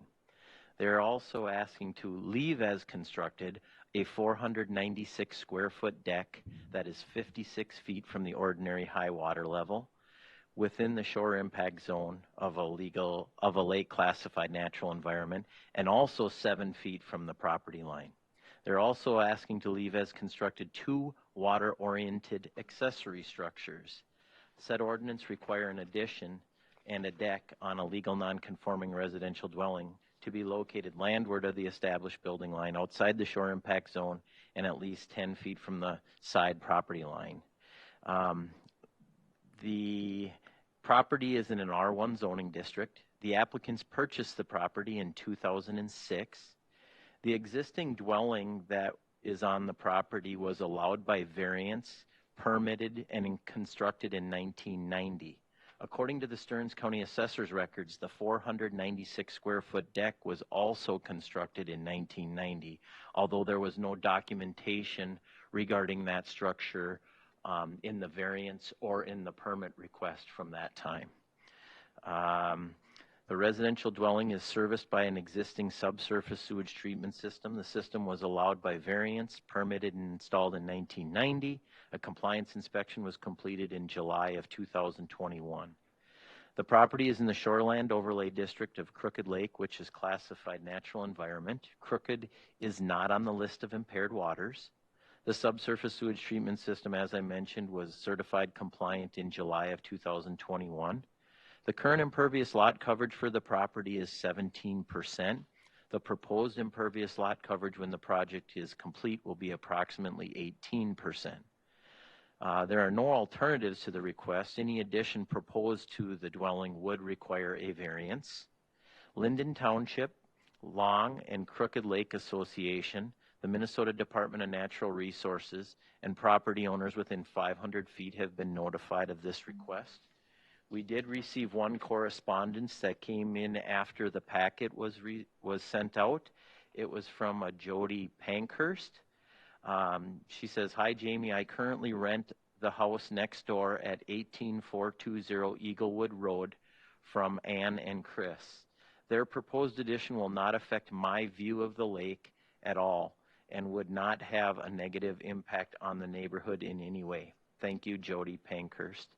And that is all I have. Okay, thank you. All right, and then we will go to the applicants, and you can share with us what you'd like. Thank you very much. As Jamie said, I just wanted to put all my thoughts in writing, so I'm just going to read this if you guys don't mind. We're requesting to build a small addition on our home. Our home is the smallest in our neighborhood. It currently has a 26 by 30 footprint measuring only 780 square feet. And we're proposing to increase the footprint by 300 square feet, which would be 10 by 30, with the back half of the new addition, as you could see from my poor little drawing there, the back half of the new addition away from the side of the lake would have a second story. And this would allow us not only more living space, but it would give us an opportunity to have a bathroom and laundry on the same level as our bedroom. And the purpose would be so that we can comfortably age out in our home of over 20 years. Because of where the house was placed when it was originally constructed by a previous owner and the extremely angled property line, there's no way to build an addition on the property without a variance. So we're proposing to build on the west side of the house because we don't want to encroach any closer to the lake. There's a hill leading down to a wetland on the east side of the house, and I put some pictures in our application where you could see that, and you probably saw it when you visited the property. And our septic system is to the north side, leaving the west side as the only option to build an addition. And to those of you who visited the property, thank you for being willing to navigate around our very protective dog. So I'm glad none of you had to meet him, but thank you for that. Those of you who visited the property, I'm sure it was pretty easy to see that we aren't located in a traditional line of homes along a lakeshore. Jamie mentioned building line, but it's really hard to establish a building line when you don't have a neighbor. So our house is at the end of the cul-de-sac, and because of the curvature of the point of the land, there really isn't an established building line. We don't have neighbors close by, so our proposal preserves sight lines and it doesn't impact the view shed of any neighboring properties. Actually, because of the lay of the land and the distance and the amount of trees between us, our neighbors on one side probably wouldn't even be able to see our proposed addition at all from their house.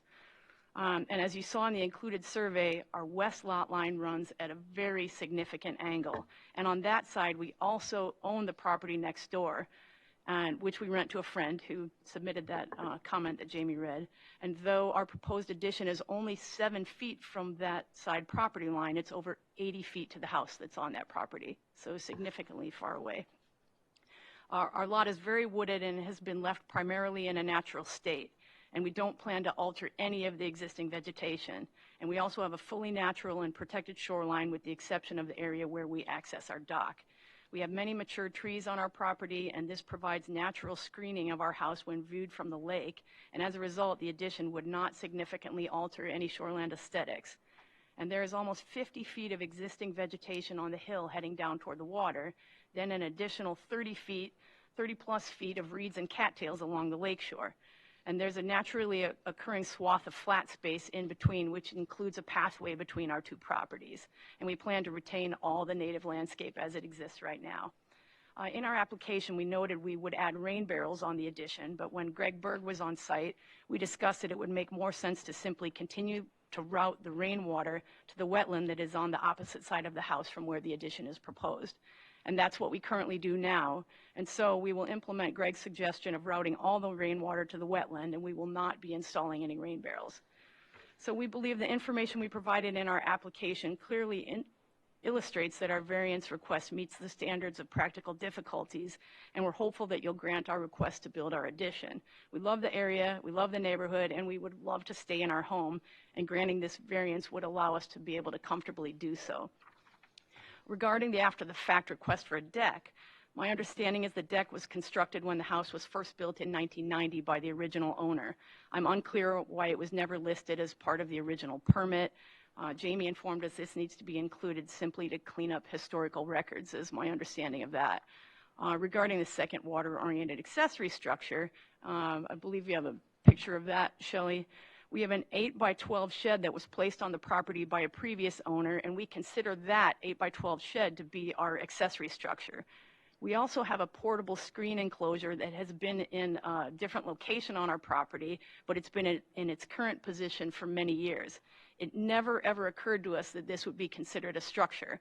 We look at it as more of an enhanced tent. It wasn't built, it was literally unfolded. It has a removable fabric roof and folding aluminum screen panels. We take off the roof every year and have occasionally taken down the panels and folded them up for the winter. It sits on a platform, but it's not attached to the ground. And because of the wooded nature of our lot and our protected natural shoreline with high cattails and reeds, it's well screened from the lake. And we're hopeful that you agree with us that it should not be considered a structure and allow us to retain it. Or if you believe it meets the definition of a structure, it's been in its current location for years without any issues or concern from neighbors, and we're hopeful that you will grant us a variance to allow us to keep it because there is no other place on our property where we'd be able to put it. Where we had it before is where we're proposing to put the addition. So thank you for considering our request, and we'll, of course, answer any questions you may have.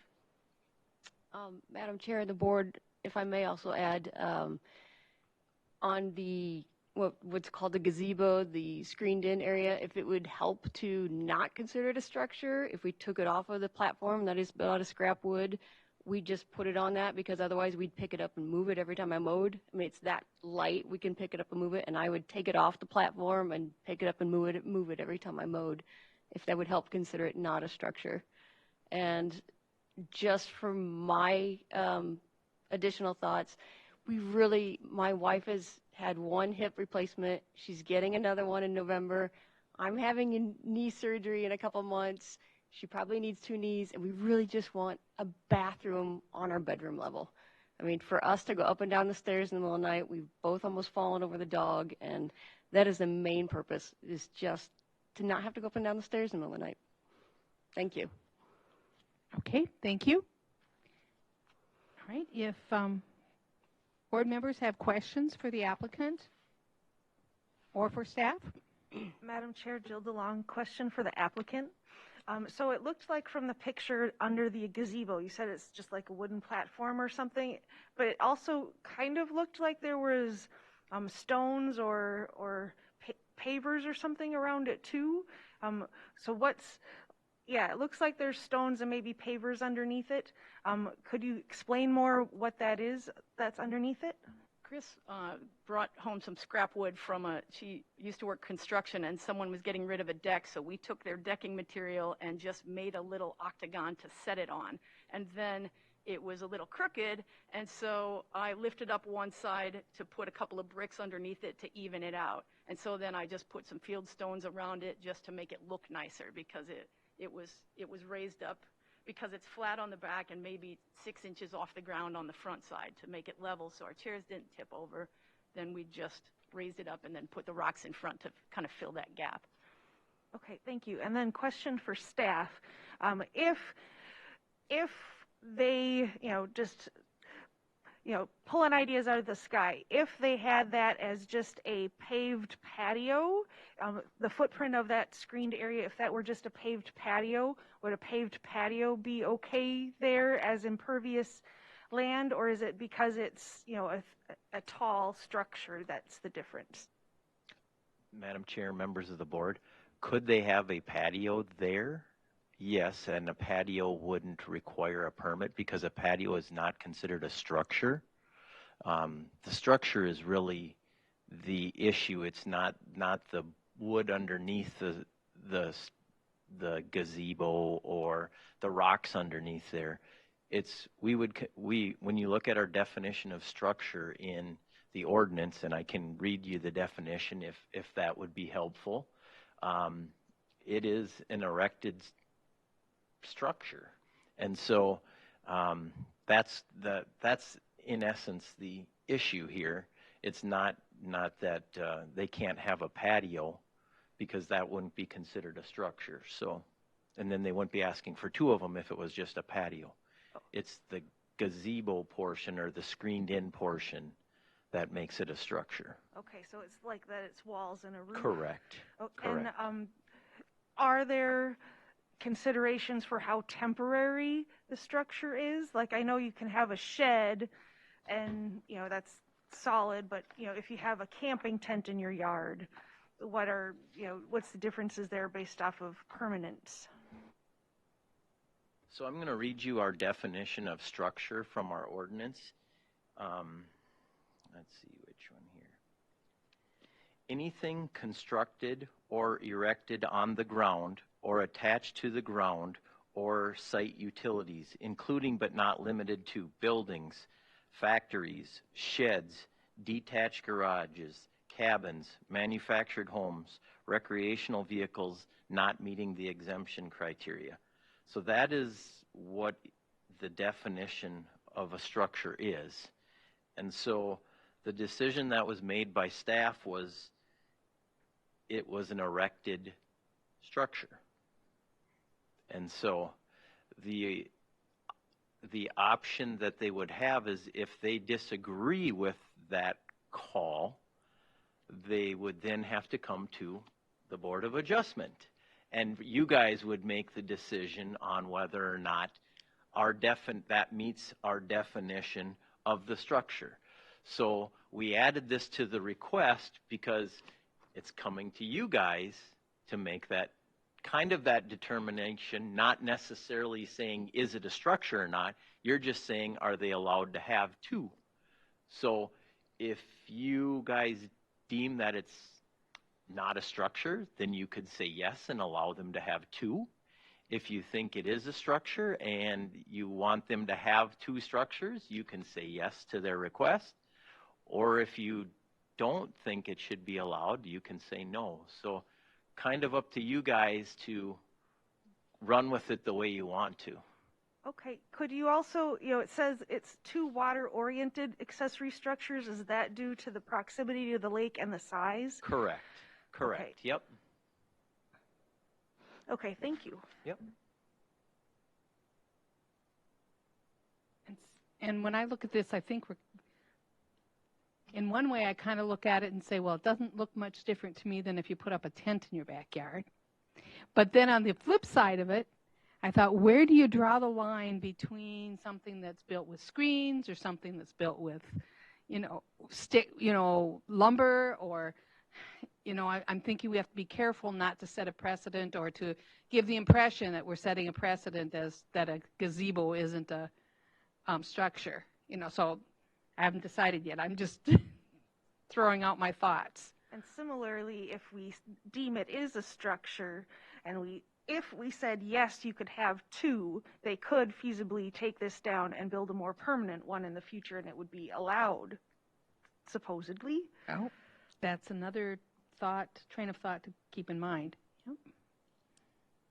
Madam Chair, members of the board, if I may, the request is for these two specific structures that are there right now. If they would want to build something totally different from that, they would have to come back in front of you. Okay, thank you for the clarification. So it's leave as constructed, the To two leave existing as constructed ones. It's not on the property. It doesn't allow for one to be replaced. Correct. Okay, thank you. Okay, other questions and comments? Madam Chair. Go ahead, Dave. Is this fastened down? Is it nailed down or screwed down or?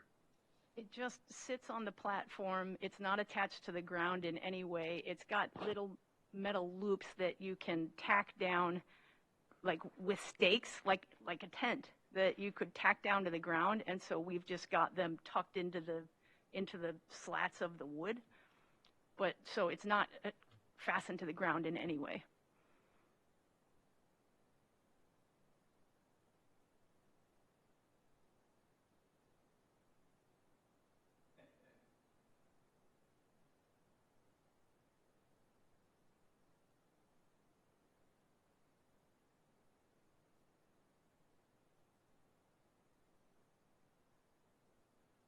Mm-hmm.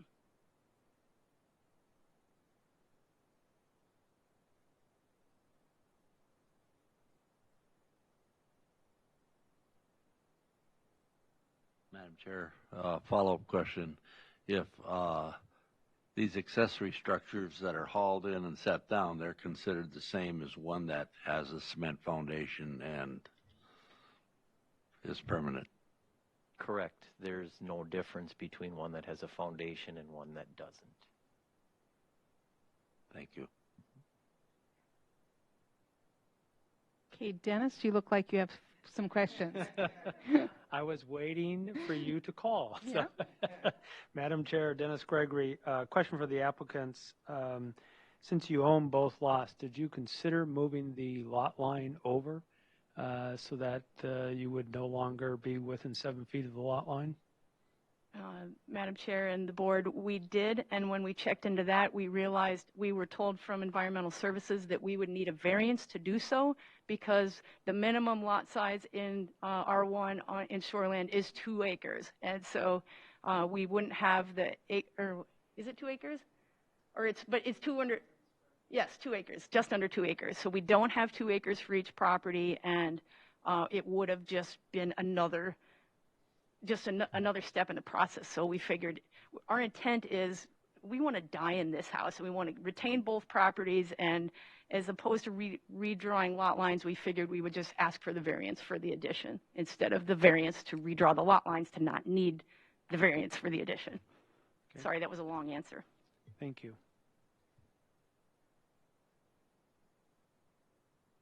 Madam Chair, a question for the applicant. Could you just move the gazebo onto the other property and then have it used by both, or because you own both of them? Or is there a structure also in that one? There is an existing water-oriented accessory structure on that property. You could move it halfway across the line and then have a half of one. Whatever you suggest. Perfect. We're going to throw some humor out there. All right. Any additional questions about the, first of all, about the gazebo? Any additional questions or comments? Then discussion in relationship to the addition onto the house and the deck. Madam Chair, Jill DeLong, so question for the applicant. I wasn't able to visit the site, so where is the main entryway to the house right now? Is it where the addition would go? Thank you, Jamie. Madam Chair and the board. Oh, I've got to hold it. Yeah, you got to hold that in. So the main entry is currently right here, and the addition would be 10 feet out this way, and by the length of the house this way is 30 feet, and our new front door would be right here. And so we'd be able to walk down from the garage into the front door that would be on this north side of the house, so right there instead of on the side. Okay, thank you. This is fun.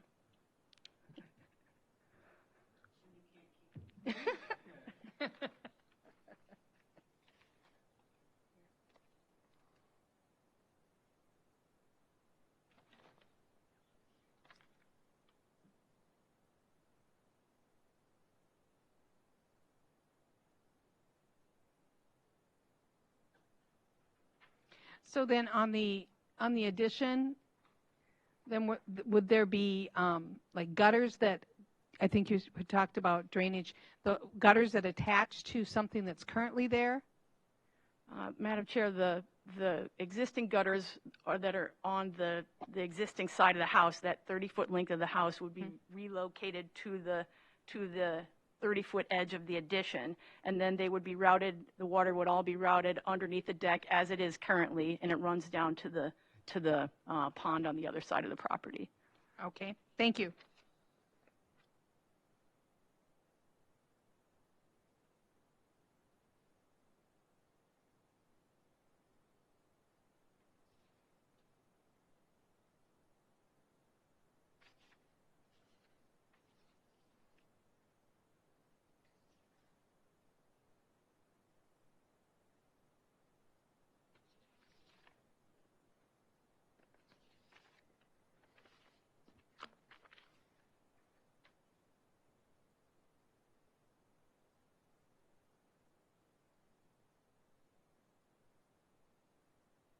Madam Chair, Jill DeLong, question for staff. Just thinking about the gazebo and if it's the leave as constructed. So if they leave as constructed, does that allow them to ever replace the current lumber that they have it sitting on? Madam Chair, members of the board, so if you grant a variance to leave as constructed, the state statute that allows for replacement if it becomes in disrepair would come into play, where they would be able to replace what is currently there without expansion. So it would have to be the totally same dimensions. So if for some reason, like the lumber, rotted or whatever, and they wanted to replace it with concrete or tiles or something, would that, if it was in the same footprint, would that be allowed? I'm just thinking of, maybe lumber isn't a long-term footing for it. Yeah, they would be allowed to do that. Yes, go ahead. it's currently not pressure-treated lumber, it's Trex decking, and so supposedly never going to rot, even though it was used by somebody else, but it isn't just lumber, it is Trex decking that we made that base out of. Thank you. Okay, and so just some clarification from staff then. So let's say those panels start to, they get bent or whatever, they could replace that then with a wood gazebo structure on that same footprint. Is that correct? Yes, because we've deemed it's a structure, and so then it could be replaced with a new gazebo built to those same dimensions. Correct. Okay, thank you.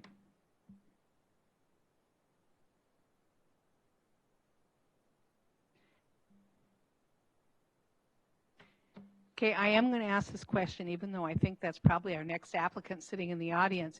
Is there anyone in the audience wanting to speak to this application? By law, I have to ask that. All right. So any additional questions from board members before we close the public hearing? All right, do I have a motion to close? Madam Chair, Dennis Gregory, I'd make a motion to close. Do I have a second? Madam Chair, I'll second. All right, we have a motion to close and a second. Is there anyone opposed to closing the public hearing? Hearing none, the public hearing is now closed, and we will move on to findings.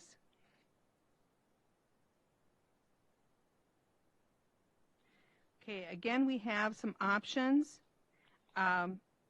First, we will do the findings of fact for construction of the 10 by 30 square foot addition on a legal non-conforming residential dwelling 71 feet from the OHWL and ahead of the established building line within the shore impact zone of a lake classified natural environment and 7 feet from a side yard property. Number one, the proposed use is allowed in the zoning district in which the subject property is located. Yes or no? Madam Chair, Mike Kane. It is a R1 zoned area, and additions are allowed on that. All right, we have a yes for number one. Any additional discussion? Anyone opposed to yes for number one? Seeing none, we'll mark that as unanimous yes. Number two, the variance will be in harmony with the general purposes and intent of the official controls and any ordinances, yes or no? Madam Chair, Dennis Gregory, I think it is in harmony given the applicant's desire to reroute the water to the depression on the property or the wetland on the property and to maintain the buffer zone that they have currently on the property with this house addition. All right, we have a yes for number two. Any additional comments? Is anyone opposed to yes for number two? Seeing none, mark that as unanimous yes. Number three, the variance will be consistent with the comprehensive plan, yes or no? Madam Chair, Jill DeLong, I'm going to say yes under living goals number 3 to support housing options that give people in all life stages and of all economic means viable choices for safe, stable, and affordable homes. Right, we have a yes for number 3. Any additional comments? Anyone opposed to yes for number 3? Seeing none, we'll mark that as unanimous yes. Number 4, the property owner proposes to use the property in a reasonable manner, yes or no? Madam Chair, Jill DeLong, I believe it is reasonable to make a small addition to your home to make it more accessible for aging in place. All right, we have a yes from number 4. Is there any other comments? Anyone opposed to yes for number 4? Seeing none, we'll mark that as unanimous yes. Number 5, the plight of the landowner is due to circumstances unique to the property, not created by the landowner, yes or no? Madam Chair, Jill DeLong, as discussed, if they moved the property line, they would still need a variance due to the sizes of the lots. So they're trying their best to meet what they can do. It is due to the property itself. All right, we have a yes for number 5. Any additional discussion? Anyone opposed to yes? Mark that as unanimous, yes. Number 6, the variance, if granted, maintains the essential character of the locality. Madam Chair, Mike Kane, I don't believe the character will change by putting an addition on this residence. I don't think any neighbors will see it. We have a yes for number 6. Any additional comments? Anyone opposed to yes for 6? Okay, seeing none, we'll mark that as unanimous. Number 7, the need for the variance involves more than economic considerations, yes or no? Economics weren't really discussed on this application. All right, we have a yes for number 7.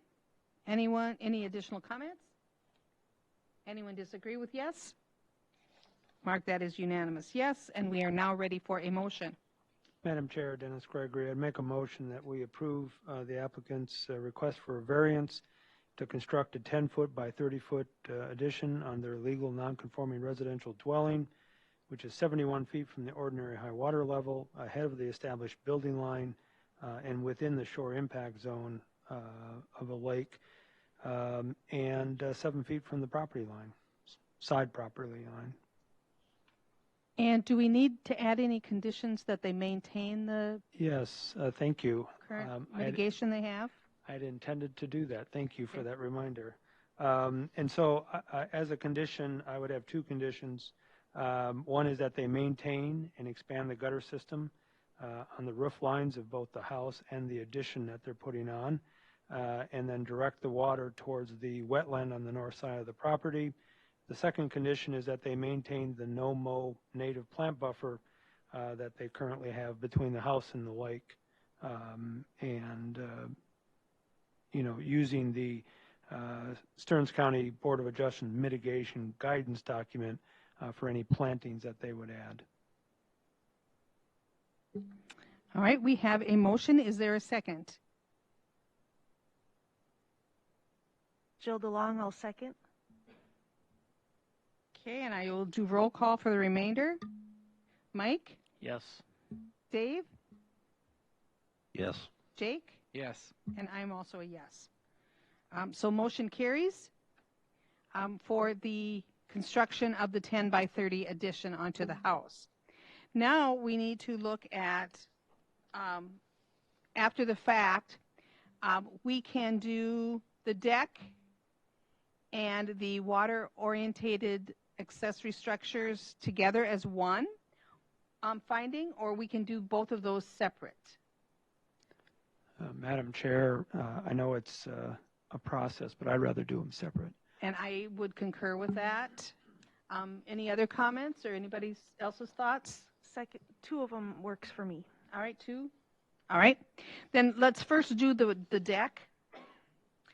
To leave as constructed a 496 square foot, 56 feet from the OHWL, ahead of the established building line within the shore impact zone of a lake classified natural environment and 7 feet from a side yard property line. Is the proposed use allowed in the zoning district in which this subject property is located? Madam Chair, Mike Kane, R1 zone decks are allowed. All right, we have a yes for number 1. Any additional comments? Anyone disagree with yes? Seeing none, mark that as unanimous, yes?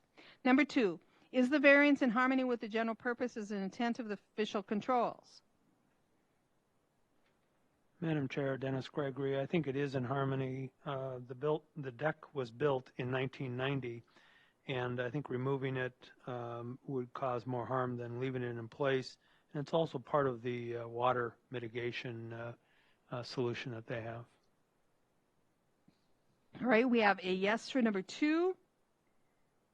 Any additional comments? Anyone disagree with yes? Seeing none, I'll mark that unanimous. Number 3, is the variance request consistent with a comprehensive plan?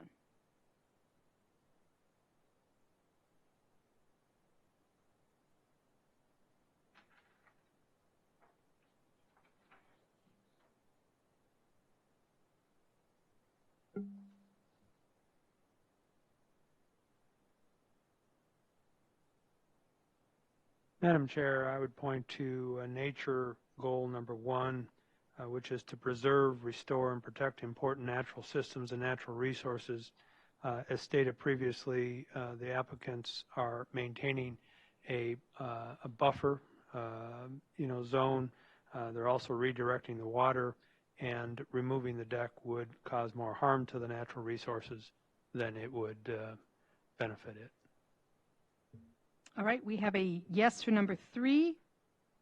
Any additional comments? Anyone disagree with yes? Seeing none, I'll mark that as unanimous. Number 4, is the property owner proposing to use the property in a reasonable manner not permitted by official controls? Madam Chair, Mike Haney, I believe having a deck on a lake is a reasonable manner. All right, we have a yes for number 4. Any additional comments? Anyone disagree with yes? All right, mark that unanimous. Number 5, is the plight of the landowner due to circumstances unique to the property not created by the landowner? Madam Chair, Mike Hannigan, I think because the deck was built with the house so long ago, it wasn't the current owners that had that issue, and I think it's unique to that property. All right, we have a yes for number 5. Any additional comments? Anyone disagree with yes? Seeing none, we'll mark that as unanimous. Number 6, will the variance maintain the essential character of the locality? Madam Chair, Jill DeLong, I don't believe that the locality's character is going to change at all by keeping a deck that's been there as long as the house. All right, we have a yes for number 6. Any additional discussion? Anyone opposed to yes?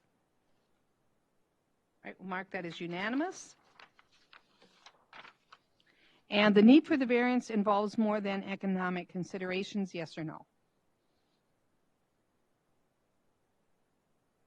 Madam Chair, Dennis Gregory, I don't think economics were part of this discussion. All right, we have a yes for number 7. Any additional comments?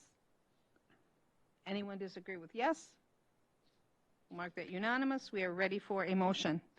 Madam Chair, Dennis Gregory, I would make a motion that we approve the applicant's request for a variance to leave as constructed a 496 square foot deck, 56 feet from the ordinary high water level, ahead of the established building line within the shore impact zone, and 7 feet from a side property line. All right, we have a motion. Is there a second? Madam Chair, Jill DeLong, I'll second. All right, and I'll do roll call for the remainder. Mike?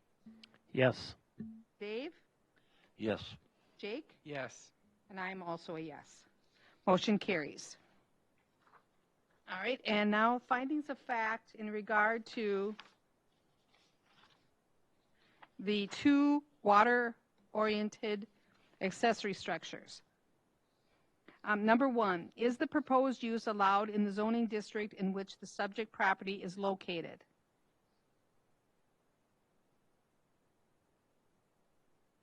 Madam Chair, Dennis Gregory, accessory structures are allowed in R1. We have a yes for 1. Any additional discussion? Anyone opposed to yes? We'll mark that unanimous. Number 2, the variance is the variance in harmony with the general purposes and intent of the official controls? Madam Chair, Dennis Gregory, I don't think it is in harmony with the official controls. The idea of the official controls is water protection or natural resource protection, and having additional water accessory structures does not lend itself to that protection. Okay, so we have a no for number 2. Any additional discussion?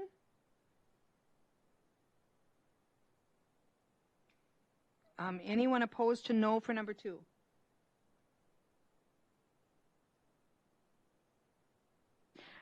Mark that unanimous no. Number 3, is the variance request consistent with a comprehensive plan? Madam Chair, Jill DeLong, I'm going to say no under Lakeshore Living Policies number 3 to discourage the alteration of natural shorelands and the creation of impervious surface in nearshore areas. All right, we have a no for number 3. Any additional discussion? Anyone opposed to no? Mark that unanimous. Number 4, is the property owner proposing to use the property in a reasonable manner not permitted by the official controls? Madam Chair, Mike Kane, I believe it is reasonable to want them. They're not in harmony, but it is reasonable to think they want to have a nice screened-in porch in a water-related area. All right. We have a yes for number 4. Any additional discussion? Anyone opposed to yes? Seeing none, we'll mark that unanimous yes. Number 5, is the plight of the landowner due to circumstances unique to the property not created by the landowner? Madam Chair, Jill DeLong, I believe it is created by the landowner as they are requesting to have 2 water-oriented structures. All right, we have a no for number 5. Any additional comments? Anyone opposed to no? All right, right. No, unanimous no for number 5. Number 6, will the variance maintain the essential character of the locality? Madam Chair, Mike Kane, I don't believe the character is going to change one way or the other. All right, so we have a yes for number 6. Is there any additional discussion? Anyone opposed to yes? All right, we'll mark that unanimous yes. And then the need for the variance involves more than economic considerations, yes or no?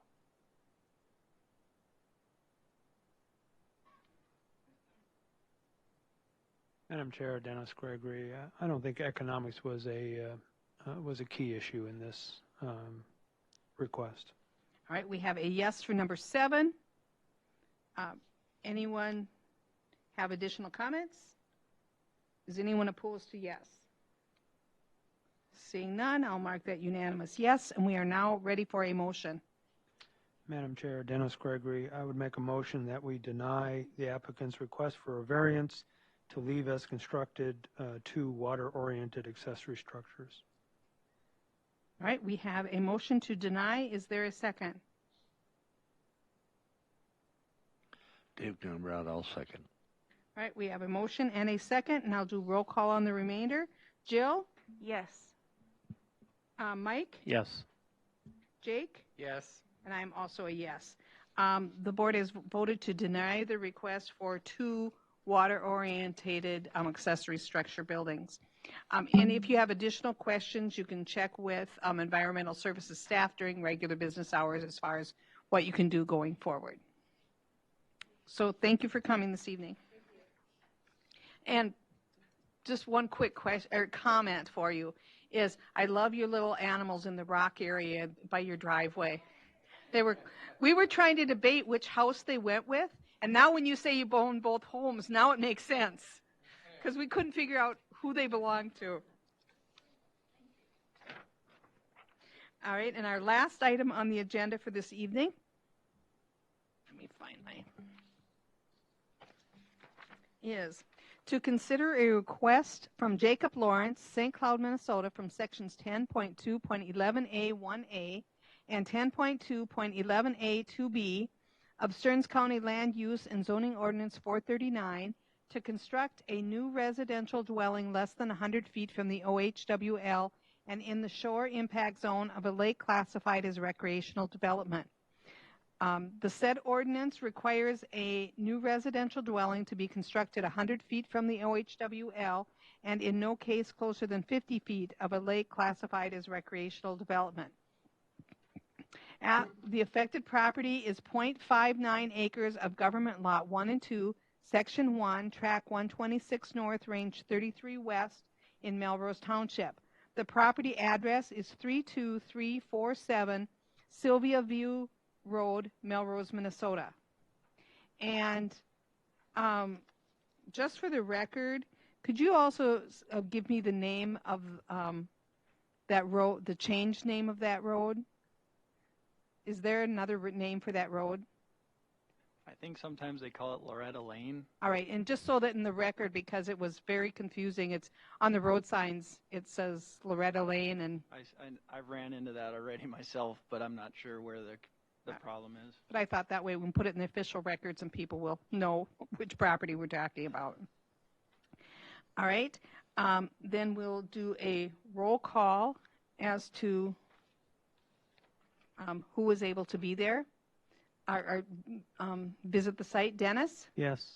Jill? No. Mike? Yes. Bonnie? Yep. Me? Yes. Dave? Yes. And Jake? Yes. Yes. See where you've been here a while when you're just reading down the list. Let's see. Now I lost my train of thought. Oh, and could the applicant, could you give us, for the record, give us your address? You know, just state the address. My address is 1624 Oak Road, St. Cloud. All right, thank you. And if the staff could give us their overview.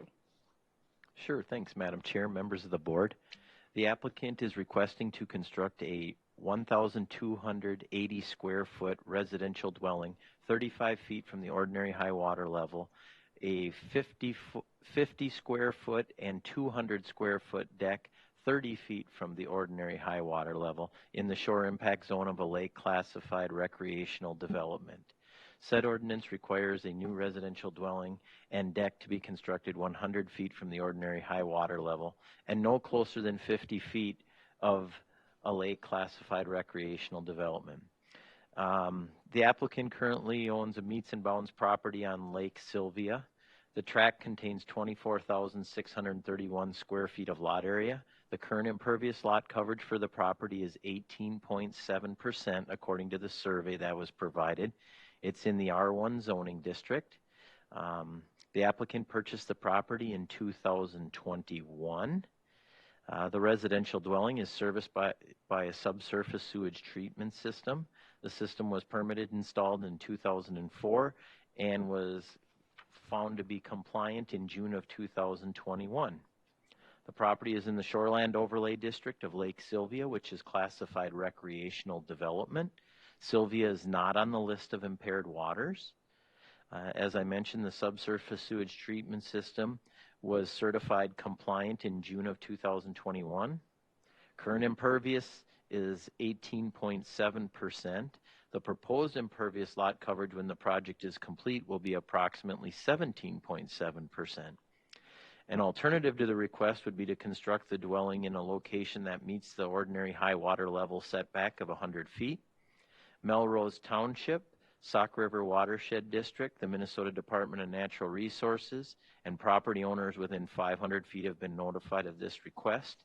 We did receive one correspondence that came in after the packets went out, and it was from John Rochline, the ditch and permit manager for Sauk River Watershed District, and he stated that he has reviewed the BOA meeting agenda for September 23rd, 2021, and he wanted us to please advise Jacob Lawrence that the project may be subject to a Sauk River Watershed District permit as well as any permits that are required from the county. So just to give you a heads up, if you're going to, you know, if the variance is granted and you move forward with the project, you'll need to contact them about their permit as well because they have one as well.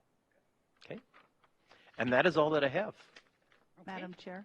Thank you. There Yes, is Shelley? there is somebody on the line for this when you get to the public hearing process. All right, thank you. And if the applicant then could make any comments they'd like to make at this time? Hi, good evening. A little backstory. I've talked to Jamie for many hours. We spent many hours trying to decide what to do with this property. There is an existing home cabin. Are we okay? There is an existing home or cabin for those who visited this site. You can see that. So we originally decided we were going to use a state statute to rebuild what we have. In doing so, I decided to do a shed roof style. I actually made the structure a little smaller and ended up being a little taller than what was there. So they considered that an expansion of the property. So I went back to the drafters and I had already started the variance process because I thought, well, I'm going to be taller. So they actually changed the design, so I'm actually probably compliant with rebuilding within state statute right now, but I had already started the variance process. And I would prefer to actually push this structure back some because it sits, is it the floodplain elevation? It sits right at the floodplain elevation, and it's compliant there, but I'd feel more comfortable coming back some. So yeah, so we changed the roof design, so it's actually shorter now, and it's the same as what is there. As you guys notice, there's a lot of elevation on the property. There's also a drainage for the current septic. I've literally staked out this whole property trying to find any other place to put a structure, and no matter where it is, I'm going to have a problem. There's not enough space between the septic system and the other lot lines, or between the drain field and even where the existing cabin is to go further back with the structure. So if we were talking about completely redoing the septic system, and we'd have to excavate this whole hillside to do that. So what I'm proposing is to basically use the existing footprint, come back some. I actually made the structure smaller because I feel it's the least amount of impact to the environment in doing so. And even though I still have the right to rebuild it through state statute, I felt this was a better way to go, and especially because I'm asking to actually move it back.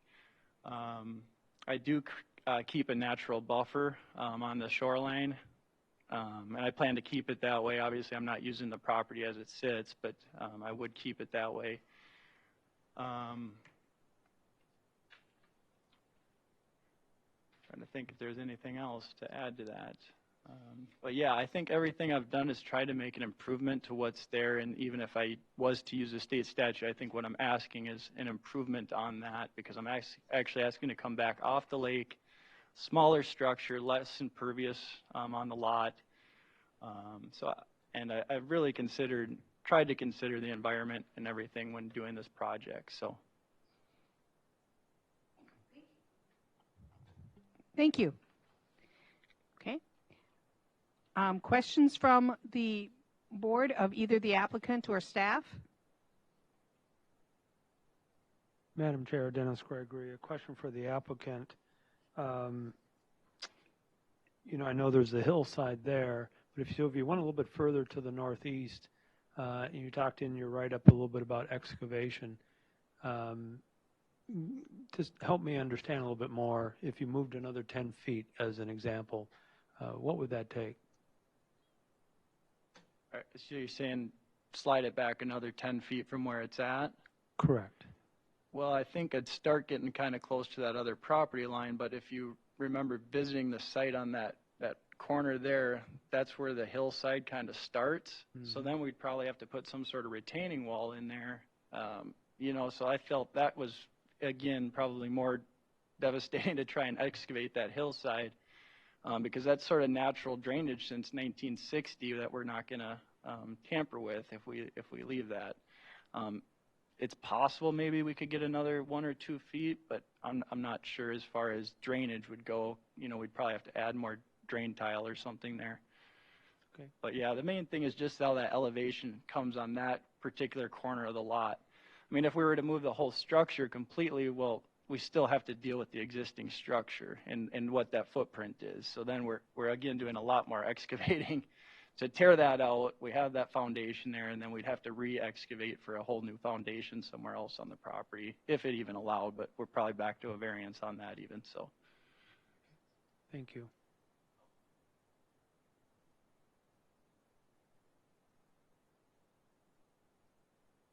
Okay, any additional questions? Madam Chair, just again, you're going to use the existing foundation as it sits on the property?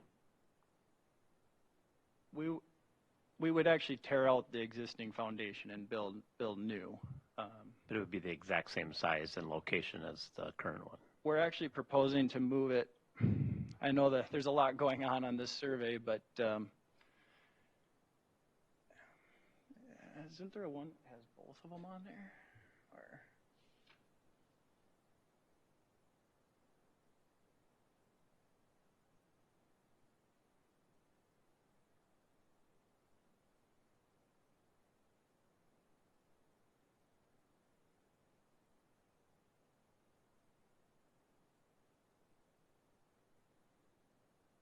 there was one that had it overlaid, but maybe it's not in the packet.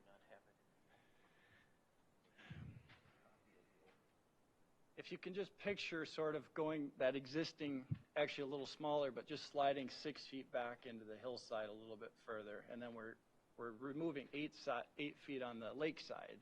So we sort of accomplished like 15 additional feet from the lake by doing both of those things. Right. But you're not going to reuse anything existing. We're going to reuse sort of the footprint of that foundation where we don't have to excavate that out of the hill besides an additional 6 feet. You know, because if we take that out, we still have to somehow bring in fill or, you know, somehow restore that shore. Because the cabin is just going to keep decaying. It's got to be dealt with one way or the other.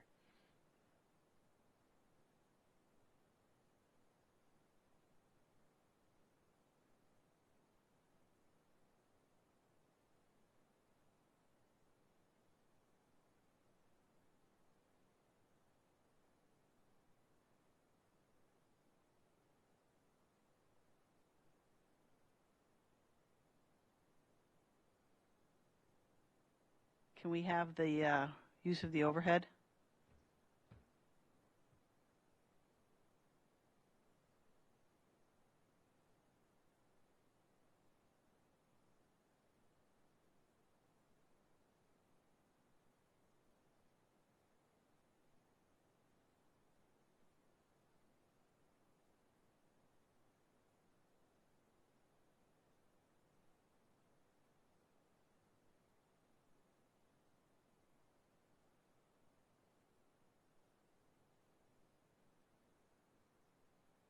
Yeah, and that's the existing foundation. There's actually 8 feet, if you remember visiting the property, that was sort of sitting on just 4x4 posts that I've just gotten rid of completely because I'm not asking to rebuild that, and that's why I've actually made the structure smaller. But yeah, that's showing the foundation, so I'm sort of reusing the hole that's already there, so I don't have to completely re-excavate the whole hillside to try and build something.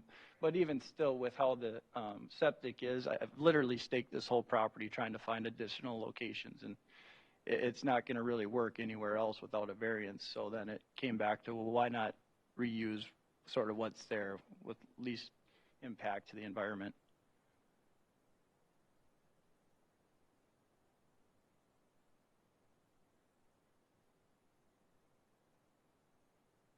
Okay, additional questions from the board? I do need to ask, even though there's no one in the audience, for the record. Okay, but there's no one physically in the audience right now, and we do have one person online that is waiting to give us comments, and I believe that is Ann Nyberg. Ann, are you there?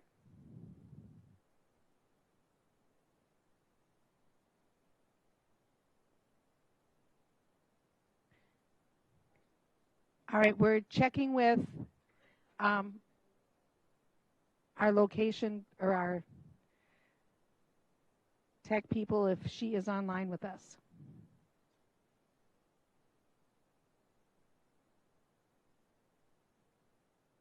Hello?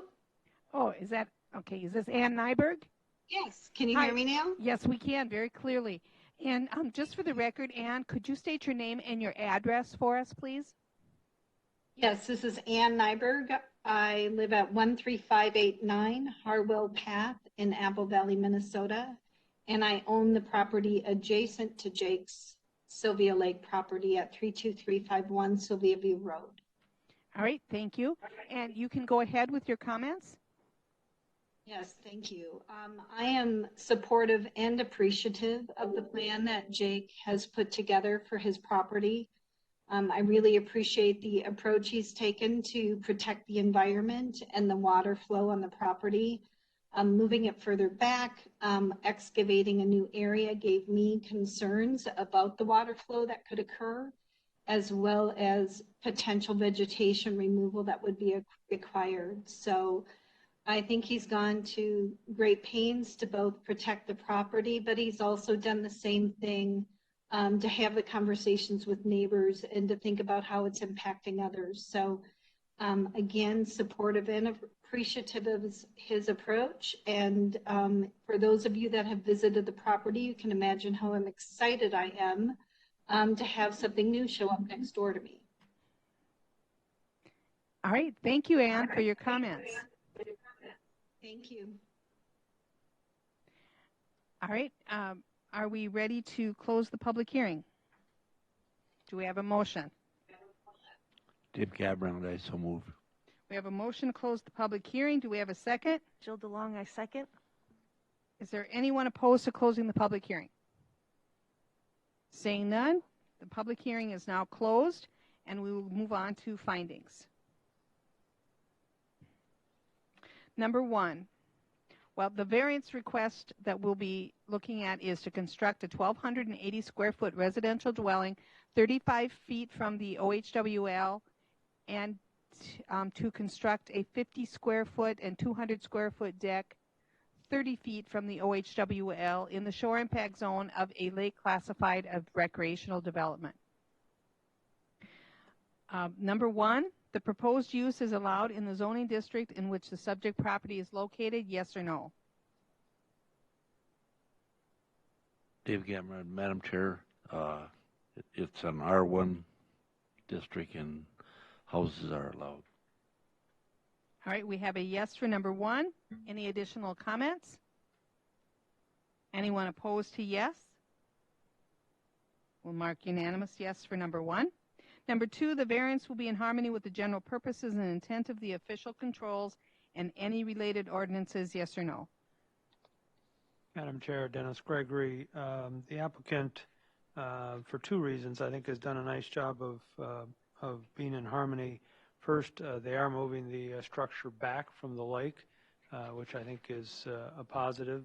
And the second is, at least according to the packet, they intend to maintain and improve their buffer that they have, again, protecting the natural resource. So I think it is in harmony. All right, we have a yes for number two. Any additional comments? Anyone opposed to yes? Mark that is unanimous yes. Number three, the variance will be consistent with a comprehensive plan, yes or no? Madam Chair, Jill DeLong, I believe yes, under Lakeshore Living Policies number 3, to discourage the alteration of natural shorelands and the creation of impervious surface in nearshore areas. He's trying hard not to create any more disturbances to the runoff, and he's also reducing the size of impervious surface near the shore. All right, we have a yes for number three. Any additional comments? Anyone opposed to yes? We'll mark that as unanimous, yes. The property owner proposes to use the property in a reasonable manner. Madam Chair, Mike Kane, I believe it's reasonable for the owner to want to build a new house on the property purchased. The current structure is dilapidated and in desperate need of repairs, so I think it is reasonable. All right, we have a yes for number four. Any additional comments? Anyone opposed to yes? Mark that as unanimous. Number five, the plight of the landowner is due to circumstances unique to the property, not created by the landowner. Madam Chair, Dave Gamrod, it's a unique piece of property, and I think the applicant has done a good job. And too bad the storm made so much extra work for you. Okay. We have a yes for number five. Is there any additional comments? And anyone opposed to yes? We'll mark that as unanimous yes. Number six, the variance, if granted, maintains the essential character of the locality. Madam Chair, Mike Kane again. I think the character will be improved by adding this new house in there. All right, we have a yes for number six. Any additional comments? Anyone opposed to yes? All right, we'll make that unanimous. Number seven, the need for the variance involves more than economic considerations. Madam Chair, Dennis Gregory, I don't think economics were a key factor in this discussion. Any additional comments? We have one yes for number 7. Anyone opposed to yes? Then we'll mark that as unanimous. Yes, we are ready for a motion.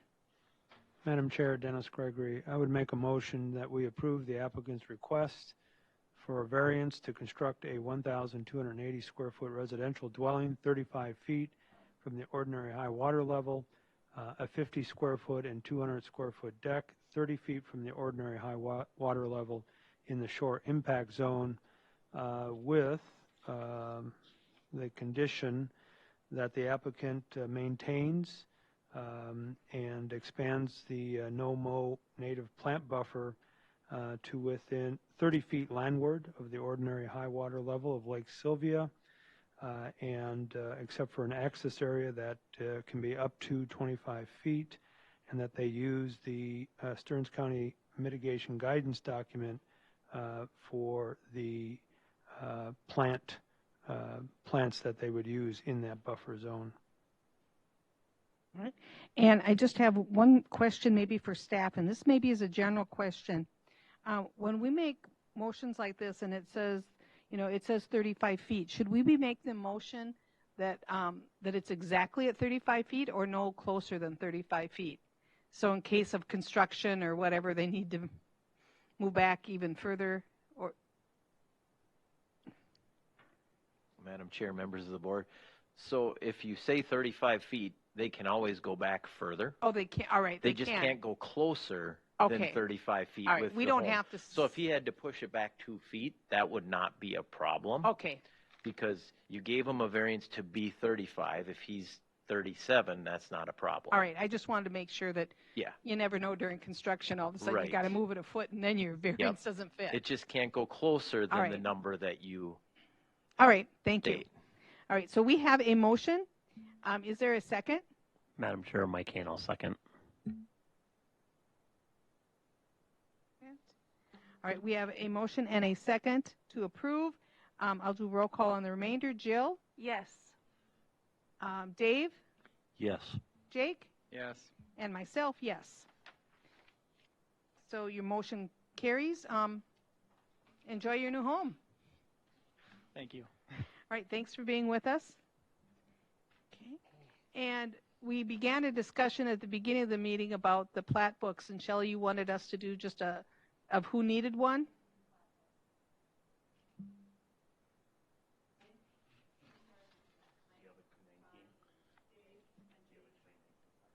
We have a 19. Do you have a, 19. Okay. I had to figure out what I had. Well, and you'll have to check with Jason. Probably with being, he probably, I don't know. And then I have one, request, and I don't know, when they put the packets together and things, I'm not sure who puts all this material together. If the applicant puts some of it together, I'm assuming, and then submits it. But sometimes some of the maps that are in here, like I looked at one and it came out of a 2003 plat book. One of the sheets on the very left, one of these, and it was a 2003, and some of the roads were different than they really are. But so if they can, who's ever putting them together, if they can make sure they're using the newest one that we have available. Oh, I didn't know whose it was, but.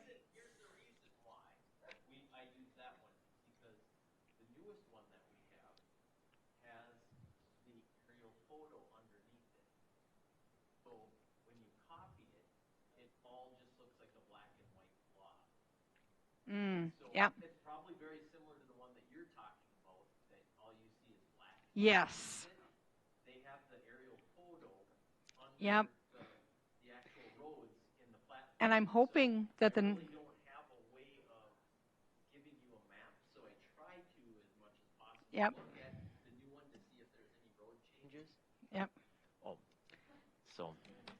It is my fault. I will take credit for that because I'm the one who puts that map on. But it makes sense because even like the 2015 one that we've been using, when Kenny and I go out and do site visits, Mhm. we'll take the 2012 one with us, Right. the old one we have, because I can read that much better than the Yep. 15 because it's got that black Black or and that white. aerial That aerial photo behind underneath it, the roads. and it's really hard to read. It is.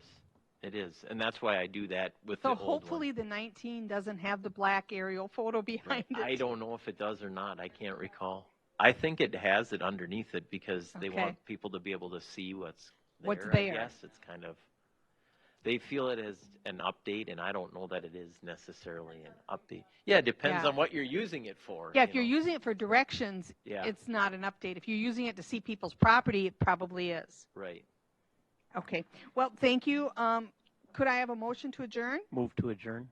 Second? I'll second. We are adjourned.